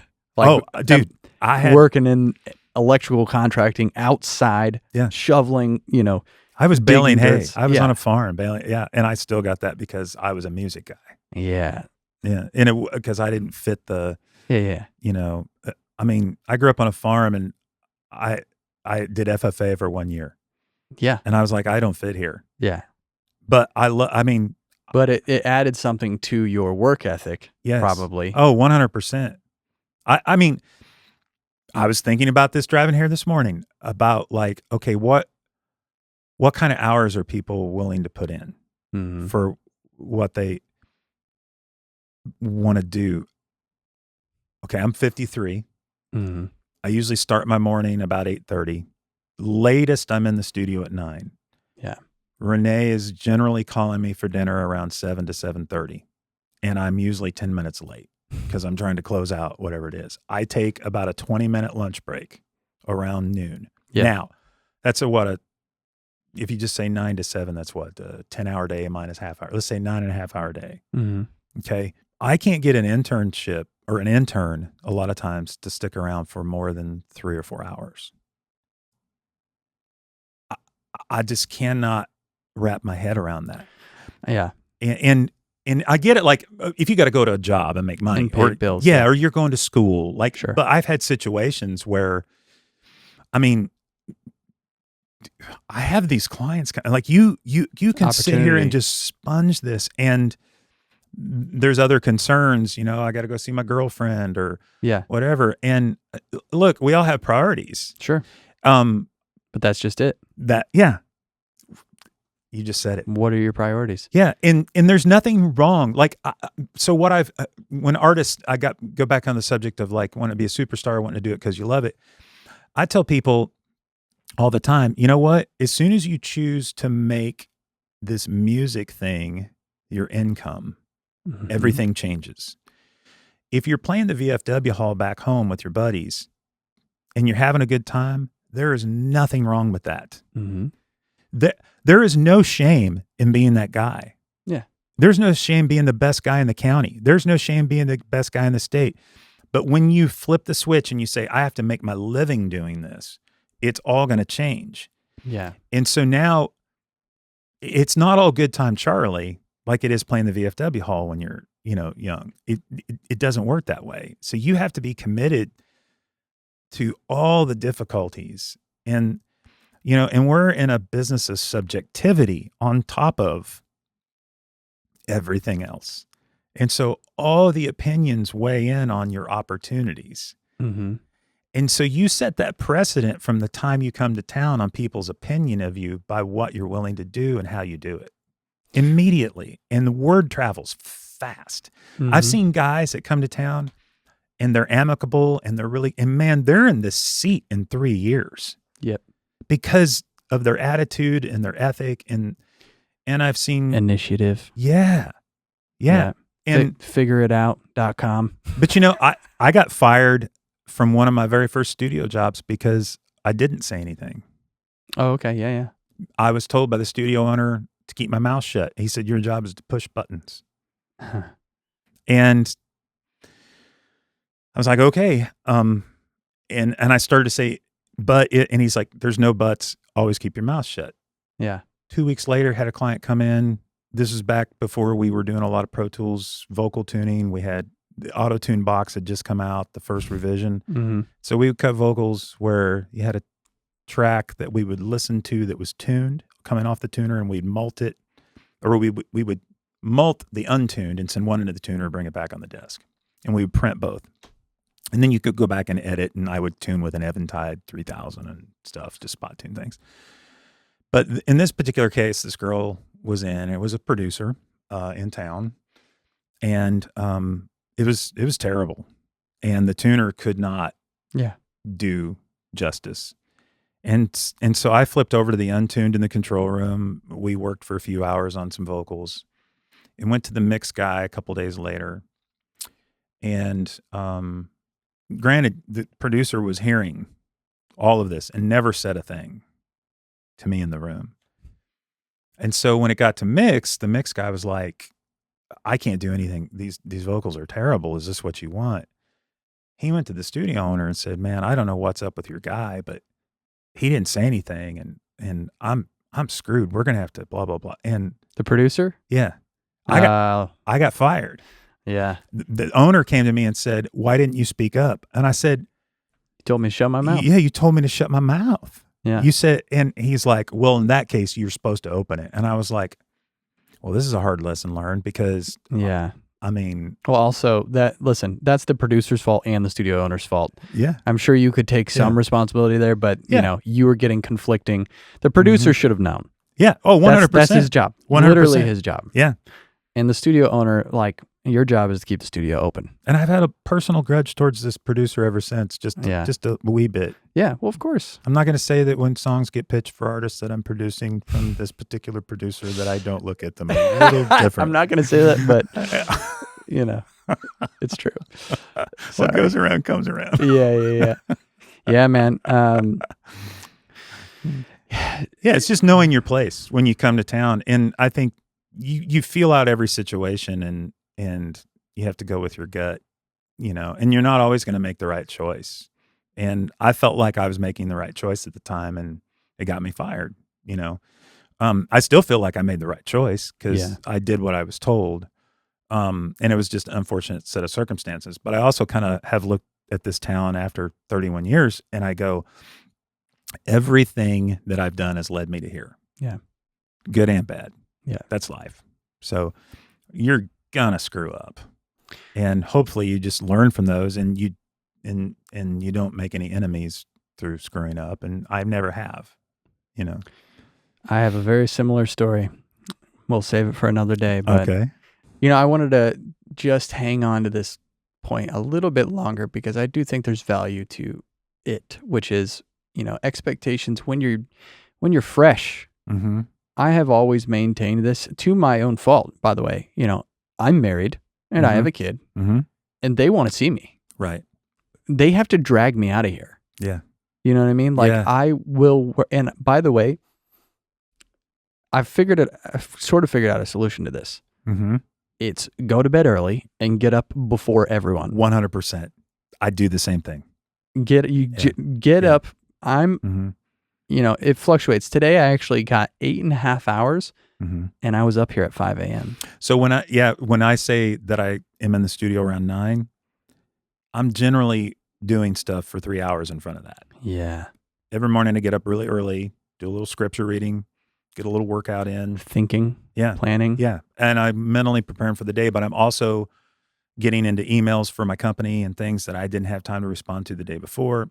I am working. I'm just not in the studio. Right. And generally, if I can get down there around 8:30, I have about an hour and a half before the phone starts ringing. Yep. And then it's a barrage until lunchtime. And then I have about a 45-minute window. And then until about 2:30, the phone rings a lot. And then so generally by 3, now I have a window of 3 to whenever Renee calls me for dinner. Yep.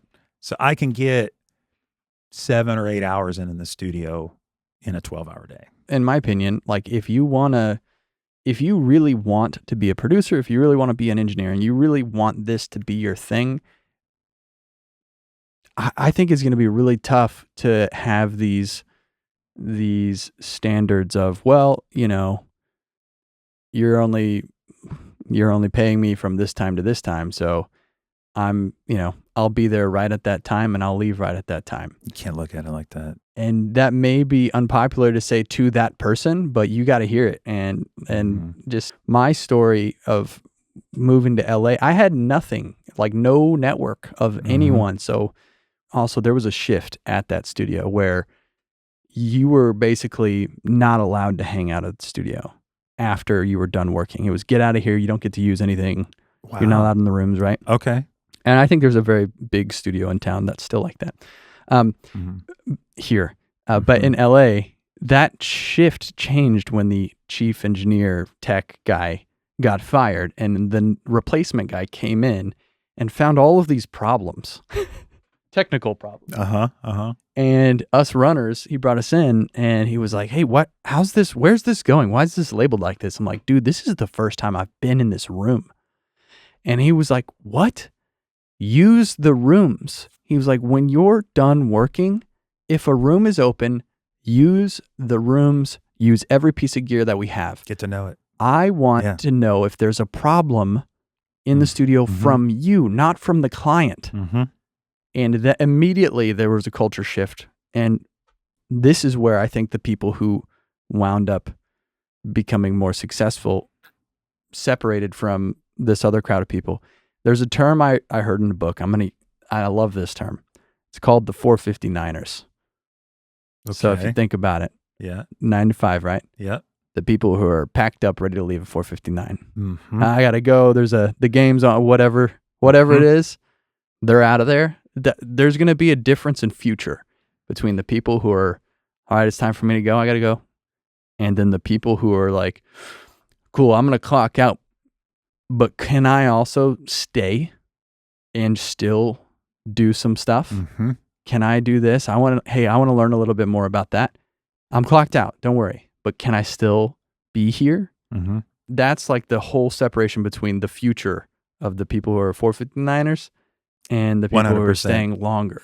Well, Renee and I talk about this all the time. What we do for a living, she was in radio promotions for 16 years, and then she joined our company last January for the first time. We were just watching The Crown on Netflix. Okay. And at the very end of The Crown, don't spoiler alert, she dies. So damn it, I haven't watched it yet. I don't even know the plot. But towards the end, she's questioning if all this time as queen, she gave up the young girl prior to being queen, and she's considering at one point handing the reins over to Charles so she can sort of get that girl back before she dies. Okay. And Renee and I have had this conversation now for 20 plus years. I think growing up on a farm helped me with this because my family, we all worked together on the farm. I saw my dad, my grandpa, my uncle, my mom, my grandma, everybody worked together. We spent holidays together. We were in the field together. We were plowing snow together. We were doing the livestock together. I mean, within reason. I got all the crappy chores. And so, so that sort of translated into my life in music and record production and songwriting, all the things. And Renee and I say to people really wanting to do this, that it's a lifestyle. It's more than a career. It's both, but the lifestyle and career work together. And there, shock factor, there's a lot of divorces in our industry. There's a lot of second, third, fourth marriages, right? Yep. And it's kind of like being a submariner or I guess a fighter pilot. They have high divorce rates. And I think a lot of it has to do with our passion for what we do. And I think for some people it comes off as narcissistic or selfish or the things, it's all about us. I think those of us that really love this as much as Renee and I do love music, like and it's hard to explain to other family members, but I would die a terrible fast death if I couldn't be creative and do music every day for a living. There is something in my soul that says you have to do this.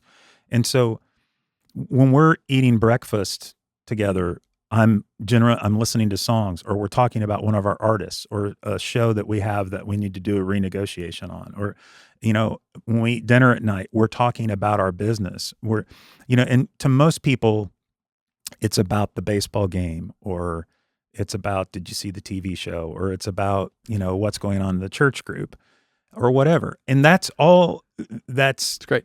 All great.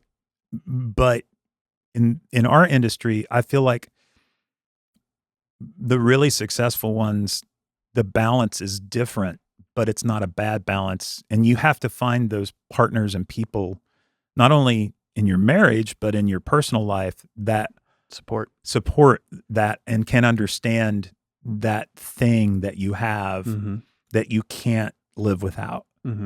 And you're a better person because you're allowed to be that creative thing, that person, and do that work than you would be if you were restricted from being able to do it.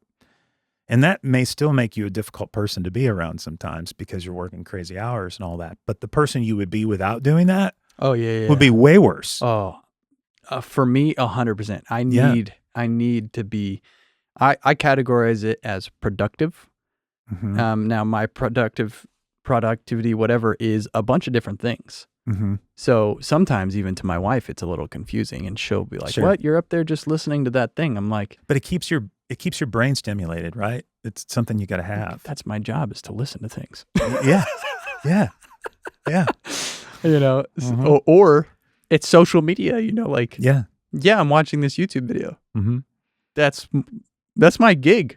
But while you're doing it, you're learning, right? You're like, it's not just pure enjoyment. There's this level of learning, even if it's subliminal. You might be just enjoying it, but something in the back of your head picks something up. It's like song ideas, right? Yeah.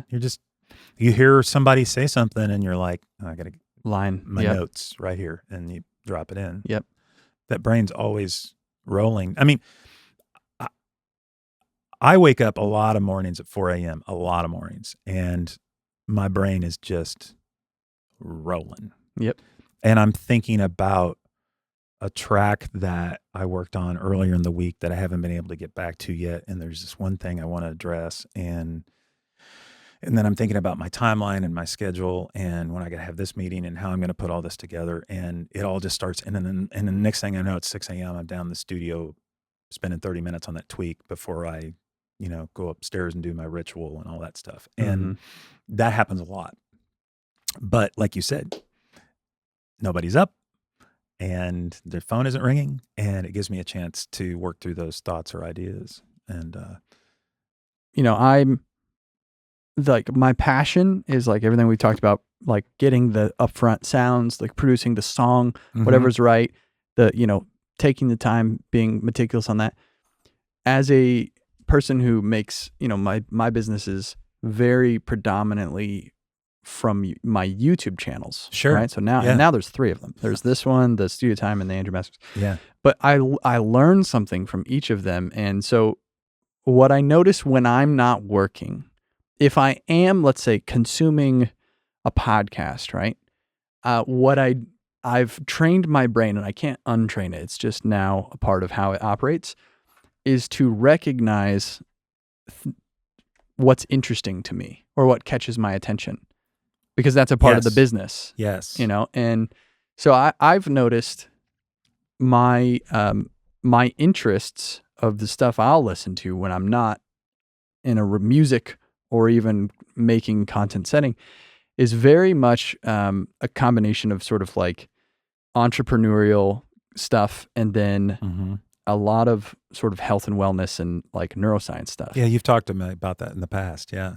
One of the podcasts I really like is Andrew Huberman, and he talks about when you wake up in the morning, your brain, and when I say he talks about it, he's going over the science of how this works. Yeah. There's a few sort of rituals that he recommends, like get sunlight in your eyes. Unfortunately for me, I'm up before the sun's up. Me too. So the next best thing is like super bright white blue lights or whatever. And then, having sort of time, no screen time for the first like hour if you can, because your dopamine production. And these few things, as unrelated as they are to everything we're talking about, have changed my life and my morning and productivity and willingness and energy and all this stuff. But I've noticed like that my interest is actually in stuff like that, because then I can take that, science world, which is very not where I live, creative and sounds and all that has nothing to do with. And I have used it. See this little binder thing I have in front of me? This is my security blanket. I have tabs here for every category, basically, of my business and or life. Okay. And when I wake up, I get up and I do, these few things that they recommend that are really good for your brain, your dopamine specifically. And I take an ice cold shower because it sucks. It's torture. That's why you do it. You do it because it's awful. Yeah. But it wakes you up, and it also jacks up your dopamine, because the second you turn that water off, your body's like, thank God that's over. And then it lasts for 2 hours. So I come up here, coffee machine's brewing, and I sit and I write. And it's not like I'm writing songs. I have a list of like, these are the things you need to think about and work on and improve or whatever. And I'll sit with a timer, and that way I don't get too carried away with it. But at the very least, I'm not avoiding it, Right. And my list, at the top of that list is all the things I'm the most likely to avoid. So I'll do at least 10 minutes on those every day. And so, this whole, like this, none of this has to do with being an engineer. None of this has to do with being a producer. But it does. But like 110%. It curates. Yeah. After, because this whole idea was sort of a test of like, oh, let's just see if I can do more things, if I can have 3 channels and produce music and be a dad and have all these things grow and hire people and scale what I'm doing to make it better. Well, there's got to be some sort of system to it, and I need to actually think and be clear and have a vision on some of this stuff. And so like doing these little funny things, waking up super early. I know like 3, you're one of them now.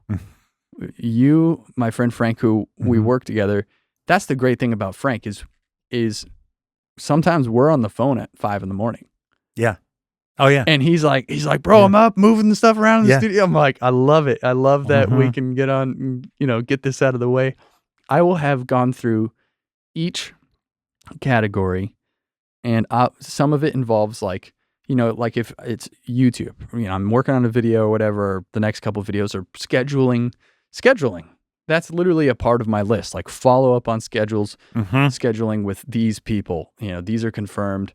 What do you know? These 2 people rescheduled, the rescheduling is almost its own job, but the value that it brings is it narrows everything down after like an hour or so to like 6 or 7 things. Yeah, this is what I have to accomplish. Here's actually what I have to do today. And then I know if I do these 6 or 7 things today, then I'm good. I love that because my wife will tell you I've learned in all these years that I'm more of a creative than I thought. I used to think I was a very analytical individual. I am.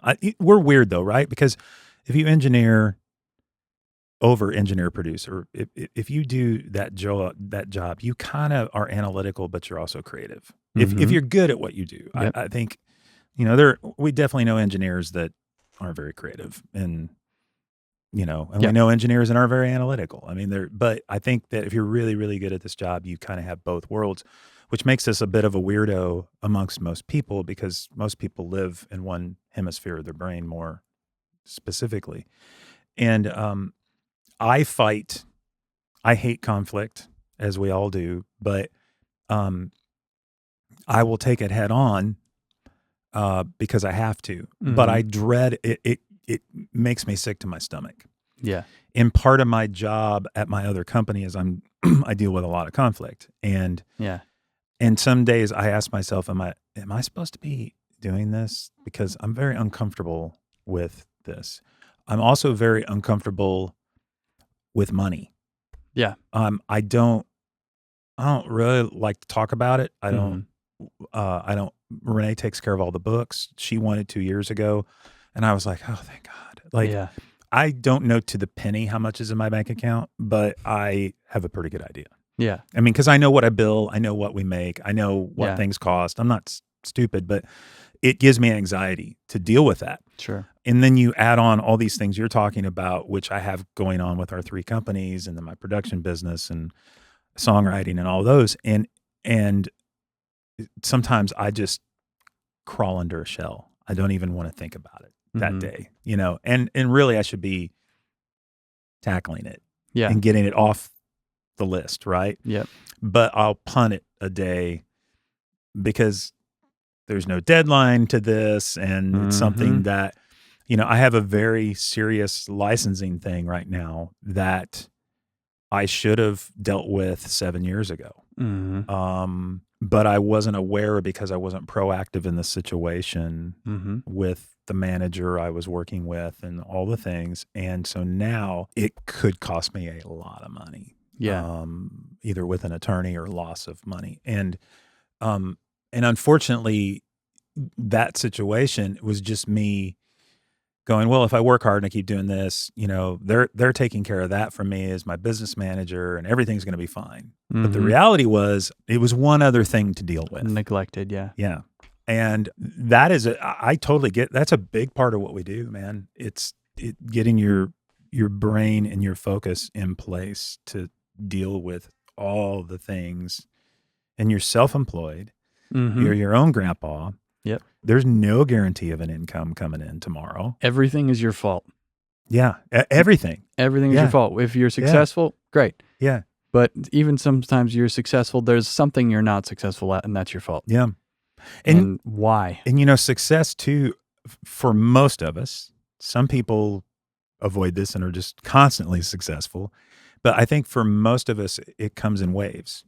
Yeah. And you have troughs where you're like, whoa, if you're blessed to do this long enough, and man, in 31 years, I've had 3 waves, and it's really exciting. And then you get in the trough and you're like, I'm never going to come out of this. Yeah. You know, but there's something in you that just goes, I can't stop doing this. I gotta keep plowing at this and not question, you know, I did it the last time, I can do it again. You know, my brain, I try to break everything down into like something I can look at and try to figure it out.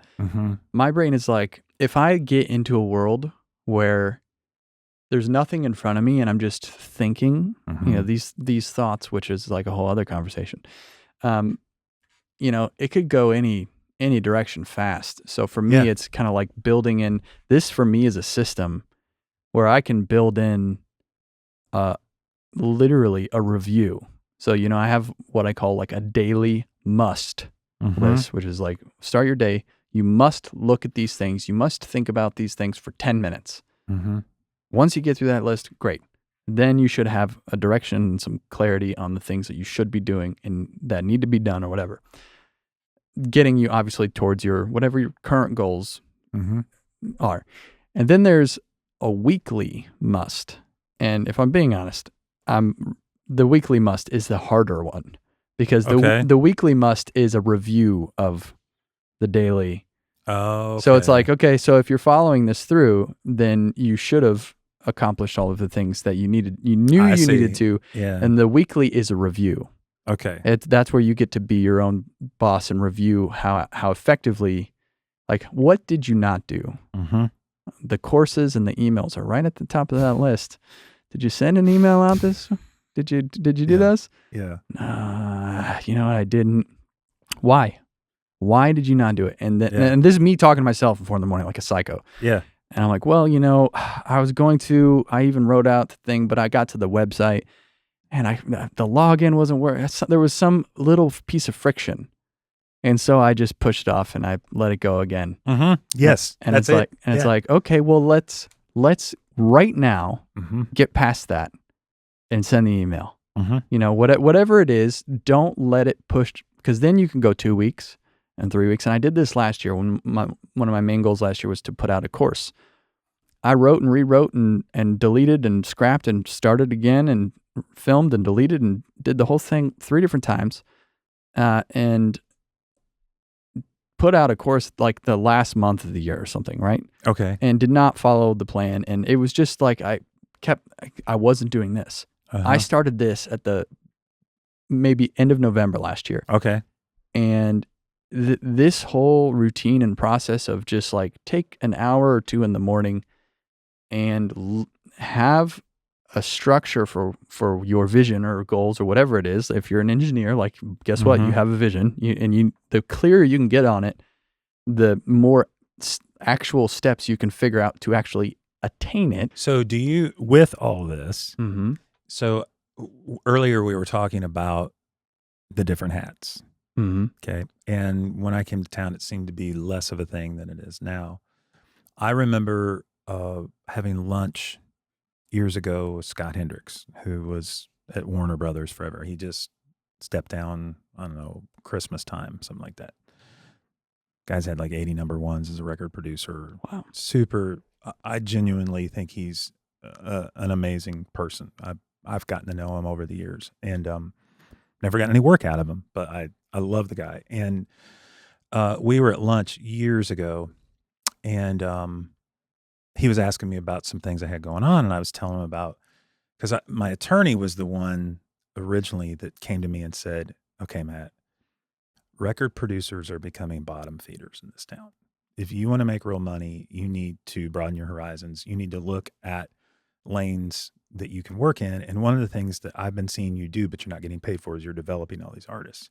Then you hand them off to the label and to the publisher and all these, and they're taking the spoils from all your hard work. You know, this is just the Midwest kid in me at, you know, in my 40s, just working hard, not thinking and that's a planning things. Job. Yeah.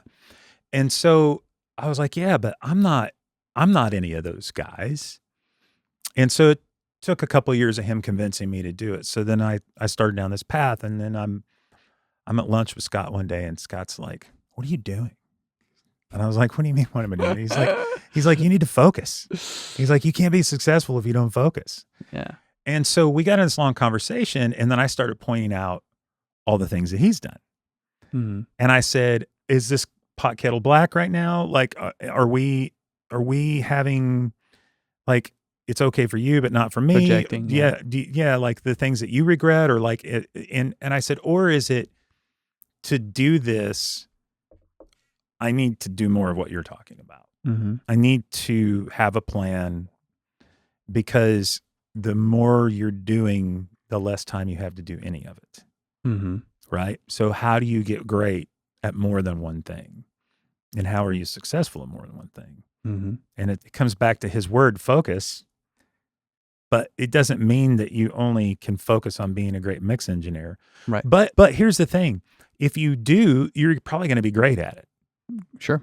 But for me, that's never been, I can't do the same thing constantly. Yeah. Oh, yeah. I'm not happy doing that. I've figured that much out about myself. And also, what's getting neglected while you're becoming the greatest mixer? Correct. Yeah. Other opportunities. Well, I don't have time to, I didn't ask about that, because I'm just trying to get this mix. Something's getting neglected. Yep. And here's the other thing. Not everyone is, wants to do what maybe is required, and maybe not everyone needs to. I have just realized I need this, because I can't really work for someone else. Yeah. Sucks for me. And I can't just do one thing. I am creative by nature. I'm creative, and I am analytical. So I'm a bunch of conflicting things, and I had to figure out, like, how do I deal with all this stuff, and then use my strengths and weaknesses to help me get where I want to go or whatever. And I just had to, and it's ongoing. Like building in like a review process of what you're doing, to take a hard and honest look at how you're spending your time or whatever, you know, I realized like I was still working 10 hours a day before, but now I'm doing same amount of hours, but getting 10 times as much done. Yeah. So I feel better because it's that productivity. Like, oh Mhm. man, we did this. And hey, what do you know? It's almost like you get a dopamine hit when you complete things too. You do. When you're a productive 100% you type do. person. Yeah. And just getting clarity, and also as a personal thing, having clarity on what you want for yourself and Mhm. doing like a almost like a ritual to make sure that, is this getting me where I'm hoping to be, or is this slowing me down? And if it is slowing me down, is it worth it? Or why, you know, if not, then stop doing it. No, get rid of it Mhm. and then focus on the other thing or whatever. So, I just had to bring this up because I brought it up in a video on my main channel at the end of the year, kind of sharing a little bit of more like the personal business behind the scenes, because I think I have gotten so much value from it, and I think it has a little bit to do with that work ethic. Sorry, Mhm. of like, hey, I'm gonna do whatever it takes, Yeah. and you know, when you are me and you've had some success and you've had some failures, and then you've had some success and you've had some failures and success or whatever, you got to kind of like figure out some sort of process to deal with both of those. Mhm. Like, what happens when I get what I want? And then what happens when I don't get what I want? Now what? There needs to be a process, like already, like I've already figured out, okay, this doesn't work or go well. So here's plan B and here's plan C of what I can do that way, oh, it's not going that well. Cool. I already know the first thing I'm going to do. So this plays into a life change that I had in the last 3 years, what you're talking about, big time. And what I learned that you would think someone my age would already know from years and years of doing things is the only thing you can control is yourself. Mm-hmm. And the thought of worrying about all the things that you can't control is extremely overwhelming if you let it affect your career and your future in a way that you'll start to listen to everything but your own self in trying to accomplish your goals. And having that moment of clarity a few years ago was the best thing that ever happened to me, because I started to work smarter, not harder, which I always thought working harder was an attribute, not a detriment. Yeah. There's a line. Mm-hmm. I mean, you have to work hard to be successful at this business, but you have to work smart and hard. You can't. Mm-hmm. You can waste a lot of time not doing things that are getting you Sure. forward, right? And it's understanding that, but also the idea of, okay, I'm just gonna, for me, I give it up to God. For other people, they give it to the universe. However you want to look at that, you know, my faith stepped in heavy, and I went, okay, I realize in this moment I have no control of my situation. And the only thing I can do is let the people around me and God take care of this. And however this ends up. And in that moment is when I went, whoa. If you're willing to let that up, then you should do that in your career. Mm-hmm. Focus on everything that you can do to be the best version of you, and leave all of the other stuff outside the room. Because what's supposed to come to you will, and what wasn't going to come to you isn't. And I still am going through moments where I'm like, what is going on with this artist? And why did I get canned off that project? And I just said, well, why did I get called for this other record? Mm-hmm. I don't know, Mm-hmm. but I did. And so, but it all works out if Mm-hmm. you stay focused on the things that you can control and yourself, about yourself, because everything else it's just rolling the dice. Yep. And I think that I wish I would have given that advice to my young self, because there probably would have been some of the bumps in the road would have been easier to deal with. I think. Yeah, but your younger self wouldn't have cared what you had to say. Yeah, I know. You're right. Not at all. Whatever. I don't care what you think. Yeah, you got to get to that point in your life. I think everybody does, right? You're old. I'm young. I know exactly. That's right. It's so true. You know, sometimes it does feel a little bit like shouting at the clouds. You know. Yeah. And yeah. But you know, whatever. I still think there's gonna be the people who are seeking the information will get it and it will resonate, and they're like, that's exactly what I'm doing now. I just know that this is the right thing to do, and yeah, you gotta. What about like free time? What's that? I know. After Renee and I were first married, and she loves to go to the beach, we'd go to the beach, and after a day and a half, I was out of my mind. Oh yeah, I could not lay on the beach. I had to. I would either be reviewing songs for the next project. Email here. I mean, I would be sitting up on the balcony, looking out at the ocean, editing a vocal, right? And so, as the years went on, I started to go, "What are you doing?" And so we would take our guitars with us, and I realized that over the years that leave all that at home and try and depart for just a few days and let your brain go somewhere else. Almost impossible for me. But I will say in the last, probably since just a little pre-COVID, the last few vacations we've taken, I've been able, usually about 3 days in is when I start to settle into the vacation. I get out of this, I'm thinking about it, I got to make this phone call. And then people know I'm gone and I just don't answer the phone. And it is the most freeing feeling. I used to panic when we'd be on vacation and the phone would ring. Like, I'm going to lose a gig. Like, right. We'd be at dinner, in a nice restaurant. And honey, part of what I get from it is it makes me miss it. So, yeah. You know what I mean? Yeah. Where like maybe if you're getting on the edge of being burnt out on whatever it is you're doing, the break or the quote unquote free time or trip or whatever it is, I do go through all of that. But then towards the end of it, I'm really excited to come back to work and I have some ideas or maybe I got clear on a vision thing or whatever. And there's a lot of almost momentum that's like, okay, I'm ready to get back at it and go hard. And like, I've got ideas and I'm excited. Whereas, before the trip, I was anxious about the time off. I was, because I'm such a freak with this stuff that I'm like, okay, like what's our schedule during these days? Like, where are we going to be? What's the plan? Like, I want to know we're going to get a rental car. Like, are we going to the hotel? Are we do we want to go to Santa Monica for whatever? Like I need to know what's happening and then we need to stick to that. I struggle in the, I was like that forever. Yeah. And it drove me crazy because Renee was the opposite. She just wanted to go chill. Yeah. And I didn't know how to do that. Yeah. And it's only been in the last few years that I've started to figure that out and realize that it's okay. She said to me over Christmas, I took 3 weeks off at Christmas this year. Whoa.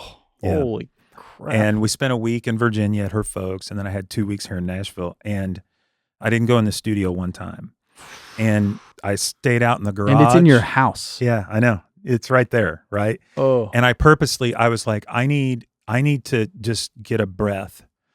And so I was building cabinets for my shop, and I was out there doing woodworking the whole time. And I would come in, and I was working the kind of hours I do in the studio. Like on my vacation, right? I'm down in the garage for like not working. Yeah, exactly. Doing woodworking. Like 11 hours, 12 hours a day, building cabinets. And I had one musical emergency call there towards the end I had to deal with. But for the most part, when I got back in the saddle the second week of January, I was excited. And then what happened was it was the absolute worst week I've had in years in music. And it was like, I felt like I went into free fall from day one. I had a client that we were doing 6 and 7 recalls on the mixes. And then I could never, that list, I could never get going, because the call would come in and then I would have to go backwards. So I'd take 2 steps backward, 1 forward, and then go back. And this went on all week. And in the midst of all of it, I lost a day because my mom's bank accounts got compromised, and there was all this stuff. And I had to help her with that. And internally, I'm just telling myself, it's all gonna be fine. You're gonna get to the end of the week. And by the end of that week, I was so exhausted. I was just like, I don't know. I don't know if I can do this. I don't know if I had this great break, and I was so excited to come back. And I feel like, and I was like, when's the last time this has actually happened in your life? Mm-hmm. And the deal with the recalls and all that really had nothing to do with me. It was the way things were getting produced, Mm-hmm. and the lack of communication between artists, producers, and it wasn't even the producer's fault. Like, and I don't have to name any names. It was one of those things. But I was the patsy in the process, Mm-hmm. and all joy was removed Yeah. from Yep. the job. And I was looking forward to coming back. And then it was just one of those weeks. And I was like, man, I can't. And right in the midst of that is when I got the call for that other record. Oh, cool. That I got super excited about, because it was something that I felt like I could really Contribute to. contribute to and be invested in. And it was exciting to know that this was something that I wanted to do more than something I had to do. Mm-hmm. We do a lot of had to do's. Of course. Got to pay the bills. Yeah. And, it's like that first, gig where you're cutting vocals, you do it and then you get something out of it that's not money. Mm-hmm. Yeah, 100%. I think I have had enough things go sideways now that I have recognized that the other side of it actually is something better. Mm-hmm. And that when it starts to go sideways, I've almost retrained my brain to go, okay, well, it's been a good run on whatever this is. Let's make sure that we're in tip-top shape for whatever the next thing is. Sure. Yeah. And because the next thing that comes out of it that I don't see right now is always better. Mm-hmm. And sometimes it does take, a little bit of killing off. I think the hardest part about making records and doing commercial music, because we're not doing music for the VFW, right? We're trying to... Can I just pause? What the heck is a VFW? You said it like 3 times. Oh, Veterans of Foreign War. It was like a Ambux or a Moose Hall or okay. Any of those? Like, I don't know. Okay. Yeah, we're from Illinois. It's where all the veterans hang, and yeah, it's just like a bar and a dance floor, and okay. They smoke cigarettes and tell war stories, and then some communities like my hometown, it's like male therapy. Yeah, but it's open to the public. Like, you can go there at lunch and to the grill and get a cheeseburger and stuff. Oh, cool. But they'd have band on Saturday night. Love that. And it would be some local country band or something that would be playing. Yeah. And so I've just always used that as my sort of Moose Hall VFW. There's nothing wrong with doing those gigs, man. Yeah, especially if you're having a good time. Like, that's what it should be about in that situation. Sorry to derail you. No, I had to. You said it 3 times. I'm like, I should ask. Yeah, I don't even know what I was talking about now. That's all good. Well, sorry about that. So I was talking about the failures and seeing the other side when it comes through. Yeah, I think that over the years, there's been more failures than successes. Yeah. And a couple weeks ago, I was with somebody in the industry that has done very well in publishing. Okay, probably top dog in Nashville. And we were talking about some stuff, and I was talking about an A&R decision that had been made that I was frustrated with. And like you said, we don't work for anybody, but we work for everybody. Mm-hmm. It's kind of a weird thing. We don't have a long-term boss. Mm-hmm. We have a short-term boss, project by project, right? And I said, the amount of bad decisions that they seem to be making right now, from my perspective, is astonishing. But maybe I'm just out of my mind wrong about this, because I have been over the years. Like, and this person said to me, Matt, you realize that Clive Davis is the most influential and successful man in the music business, probably in the history of the music business, for signing artists, and rides this thing of Whitney Houston and, Aretha, and the list goes on and on. 10% success rate, 90% failure. I was like, yeah, that's crazy, because if I just took my 10% success rate, I'm at 14 billion streams and 17 million sales, and Yeah. right? But you're the only one. You have the bird's eye view of all the failures too. Yeah. And that's how it is with anyone. Like, Yeah. this is why it's such a fruitless thing to compare yourself to others. You know, Can't. it's like, Can't. yeah, you don't see all the BS that Correct. that they went through and dealt with, and they know about, and that weight they're carrying. Mm-hmm. You're just comparing yourself and all your failures to their 10%. Yeah. So, Which isn't fair. And social media has made that hard for everybody. Yeah. That really cares. Yeah. That's it. I'm going to start a new channel where all I do is talk about all the bullshit I've Listen, guys, let me tell you about this thing that went horribly wrong. Every video just suffering. Well, you'd have content for days. Yeah. Right? You could sweep that Episode floor. 100. No one's watching this. It's my newest failure. Why is this so depressing every time I turn on Andrew? Oh my gosh. That's hilarious.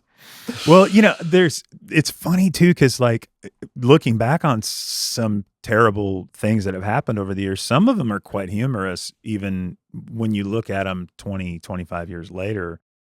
But at the time, man, devastating. Yeah. But then you realize, oh, well, I know why this happened now. Mm-hmm. But I didn't at the time. I did not understand what, I have stuff recently that's like that. It's mind-boggling sometimes to go, why? But then it kind of really doesn't affect me if I just leave it alone, because I don't have any control over that. Right. So, just the opportunities put in front of me. So, get rid of the console. Yeah. I think. Hey, do you want to buy a console? I came really close about probably October, November. Have you ever worked on the old Midas analog desks, the live desks? So was a favorite of mine back in the touring days, XL4 and the H3000. And I did a project for TPAC years ago. It was an orchestra with rhythm section, 40-piece choir, 7 lead singers. I mean, it was massive. No pressure. Yeah, no pressure. And no budget. And so, and they couldn't bring a recording truck in, because back then we bring trucks in, right? Yeah. You didn't have rolling, like my buddy Rob Dennis that lives across the street. He does a lot of live remote stuff for Carrie Underwood and Jelly Roll and Megan Maroney and all of them. And, which has been kind of cool, because he's brought Atmos stuff to me with all those artists, Nice. which has been fun. And he's such a great guy, but I mean, he rolls in with racks and a laptop to capture. I mean, he's got, because most of the time he has to tap into the lines he's given anyway, for remote recording. You don't get nice, big, large diaphragm condensers on a remote. Yeah. Generally but anyway, we did this TPAC thing, and they didn't have much of a budget. And I said, well, the H3000 has 24 buses on the bigger console that they use as a monitor desk. Could I get 2 of those? And I'll bring my 2 radar machines, which is 48 tracks, and then get me anything with like 56 channels in the middle. I can do a live to 2 for the feed, and then I was going to take it back and mix it, in the studio. And so I recorded this whole special for PBS on 2 H3000s, bussing down and feeding 2 radar machines through, and it turned out fantastic on these 2 live desks. So anyway, fast forward to the last couple of years, my company has been working with Drew Baldridge. He has a couple of music festivals up in Illinois, one in Nauvoo we did last year. We've done 2 now, 2 years in a row in Patoka, Illinois. And the sound company we use is from Taylorville. And his name's Dave Mason, great guy. And Dave and I were at lunch on setup day this year in Patoka. And he said, hey, he goes, do you know anybody down in Nashville that would want a mint Midas H3000 he said, I just need to get it out of my shop. My dad bought it before he passed away. It sat in a theater at Disney. It was barely used. It was brand new when they took it out. He said, and decommissioned it. He says, we never used it. It's just sitting in a road case. And he's like, I just need it out of the shop. And I was like, those things sound amazing. And then I was like, I came back and I've got the tape measure and just, I mean, it's like 3 times as long as your Trident, right? Yeah. And I was like, there's nowhere I can set this. But in my mind, I was like, I can do something with this. You know? Yeah. Absolutely. Well, dude, this has been amazing. I'm so happy to have you here. I feel like we could talk for another 2 hours. Probably could. But let's wrap it up. Where can people follow you? What do you have going on? Mm-hmm. If there's some really go-getter interns who want to reach out to you, what's the move? They better be go-getters. Yeah. I don't like that. Because there's nowhere to find you. No, yeah, I'm not sharing that. Yeah, exactly. So Matt at Matt McClure Productions would be the production website for engineering, producing, all that. And then I'm also Matt at Bow to Stern Group. So that's which I didn't really talk about. Say that again. Matt at Matt McClure, MCCLURE, Productions, plural, .com. And Matt at Bow to Stern Group, BOW, like a ship, Bow to Stern Group.com. Okay. And I didn't talk about much in this because we're talking about engineering and producing. That's our management company. We have an independent record label, publishing company. And that's like your other business? Yeah. So Alex, my partner, is in that company with me. And then my wife's in the company now too. And they handle the artists we have signed day-to-day management duties. Well, much more than day-to-day. That's not fair. And, when I leave here, I've got a Zoom call with an artist in the truck on the way out to discuss a music video shoot we have on Thursday. So that's a whole other world. So that's the artist development thing that your attorney was like, you're doing this. And then so you started the whole company. And last year was our first profitability year. How many years you been doing it? We're on year 6. Year 6. But to be fair, year 1, my wife got cancer. Oh my God. Year 2, my then employee, Alex, was out of commission for 9 months. He had a rare blood clot in his leg. They almost had to amputate. Holy shit. Year 3, COVID started. Year 4, COVID, I got cancer. And then year 5, I was coming out of it. So just on our end, there was a lot happening. You throw in the COVID stuff and all that, and we survived. And then last year we had an amazing year. This year, I think we're going to have an even better year. All that to say, my focus is still making music and developing artists from an artist standpoint and musical level. And I have input in all the other areas, from social media to shows and image and all those things. But I kind of rely on the team to handle the majority of that. And I'm just involved more in, regular meetings and things, which is fun. That's cool, man. I like that you have a few different things like that you do. Cause part of me is like wanting, I have like an itch. Yeah. For like something a little bit different. Well, in the social media world, you could probably offer a ton of advice. And we even talked about it when you were over last time at my studio. And what's interesting, what's happened since I saw you was one of our artists who was not really killing it on socials, but he was putting in the work. Yeah, he's putting in the work, and he was getting really frustrated, and which I completely understand. And we just kept saying, keep trying. And we had recorded a song last summer or late spring called If Daddy Didn't Have a Truck. And the hook in the song is, if Mama didn't have a Bible and Daddy didn't have a truck. Put it out in late August. He, was bummed. No curation. Nobody paid any attention to him. I thought the song was going to do a lot better. In late September, going into October, we're on a 6-week release schedule with our artists. So we put about 7 to 8 songs a year out. We have 3 artists signed. So that's just one job I've got, keeping all their music going, and all the content, working through all that with them. We were 2 weeks from the next release. He decided, I'm going to try and do a $100 boost on TikTok with one of these posts, which we're like, I don't know. He did it, and TikTok sent him a message and said he was being denied due to sensitive religious content because the song said Bible. Okay. You know, there's girls shaking their ass. I mean, I've seen naked boobs on there. Yeah. I've heard cussing like on my TikTok feed, and then, you know, he said, and they're denying him the ability. They didn't keep him off the channel. They said you can't promote. Yeah, we will not take your money. Yeah, please, you know, put Satan in there. So right, yeah, exactly. So in Cody, his name's Cody Webb. Cody is a fantastic human being. Absolutely love him. He's actually going to be here tomorrow. We're going to write all week. We're in the studio every day writing. And so, yeah, right, let's get in there. And but anyway, so he said, man, he talked to all of us, and he's like, I want to post something on Instagram about this. Yeah, that I'm upset about it, but I want to be careful about what I say. And so we were like, well, if you do it, just realize there could be repercussions. Sure. Either way, of course, it could work for you in favor, but it probably won't. It would probably work against you.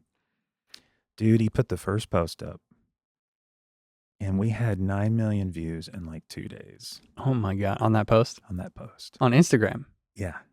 Wow. He went from 12,000 followers. Right. This morning I was looking, he's at 271,000 on Instagram. Mm-hmm. He just, he's like 308,000 on Facebook as of yesterday. Wow. His TikTok's now at 127,000. Thank you, TikTok. Yeah. He was at like 8,000 followers. But here's the crazy part about all that. His streams, this is why I preach this to artists all the time. I know they feel like it's fake, but it's marketing. Mm-hmm. It's marketing. Those videos, and then we had one come right out after that he wrote about his daughter. That one, so we've done just across the social platforms, and this doesn't include his YouTube channel, we've done about 80 million views. Wow. But where it's gone nuts is the shares, and the comments, and the people remaking videos. Oh, yeah. But it has translated to Apple and Spotify and Pandora numbers. Yep. Before this happened in September, he was doing about 1,500 to 2,000 streams across all his songs a day. Wow. On Spotify. Yeah. I looked yesterday, he was at 28,000 for the day. Wow. That's great. And double that almost with Apple. And I mean, he right now he's on trajectory to do about 16 million streams this year. Wow. And it's not slowing down. I mean, we're doubling down, but it's doubled his show pay. It's all of this because of a social media post. Yeah. And he was prepared and has the music to follow it up. He's been paying his dues, playing shows. And as a guy who is developing artists, to see that work for the guy you're working with is amazing. Like, it's so exciting to go, okay, we're not crazy. Yeah. You know, it can work. Yeah. You know, and none of this is paid for. It's all organic. And I think that's the part that everybody gets hung up on is if it builds itself, you build lifelong fans. Yes. They're going to stick by you through thick and thin. If it's just a curated moment, nobody cares. Yep. And the false pillars we're standing on in the music business for that is it happens at labels too. Like, so I'm trying to guide our artists in the organic direction and find those artists that are willing to put the time in, because it does pay off. Yeah. You know, well, that's great. Going for hours. Congrats on that. That's super inspiring to hear. And it's nice that it was, you know, from a moment of both authenticity and a little bit of vulnerability and, you know, frustration, but it was a human moment. Yeah. And resonated. Well, and also you can't, like, you've probably experienced this on your channel. You can't manufacture compelling. I was going to say, did he try the dance? No. Did he do the dance? No, he didn't go stand in the woods either. Yeah. But we have seen a formula that works for him. Yeah. Okay. Now I'm not going to say on TikTok. Yeah. And it's none of those things. Yeah. And I could go into a whole long conversation about those algos and what they're responding to. But we've definitely, now who knows when that'll change. But what it did do is it got our distributor extremely excited, seeing those numbers move. And so they've kind of jumped on board now. And so they're ready to help him and put a little fuel behind some things, which is the way it should go. I think. I think that they should come to you. If you're going and begging them, chances are it's probably not going to work. But if you can show the fans and you can show the numbers on your own, then pouring fuel on that fire can work. So Cody Webb, go stream it. Yeah, go stream. Yeah, I wasn't even trying to advertise Cody Webb. You're asking me about the management company, and I was like, well, that's one of our recent successes, and we're very excited about it. And in comparison to a major label artist, they're tiny numbers. I mean, but for an independent in country music, he is killing right now. That's great. It's all real. So very exciting. Well, heck yeah, man. Thank you again. This was fun. Yeah, man. Thank you. If you're watching on YouTube, I'll link the stuff that you described, the email and the websites down in the description. And yeah, we'll see you in the next one. Thank you everyone for watching. Cool.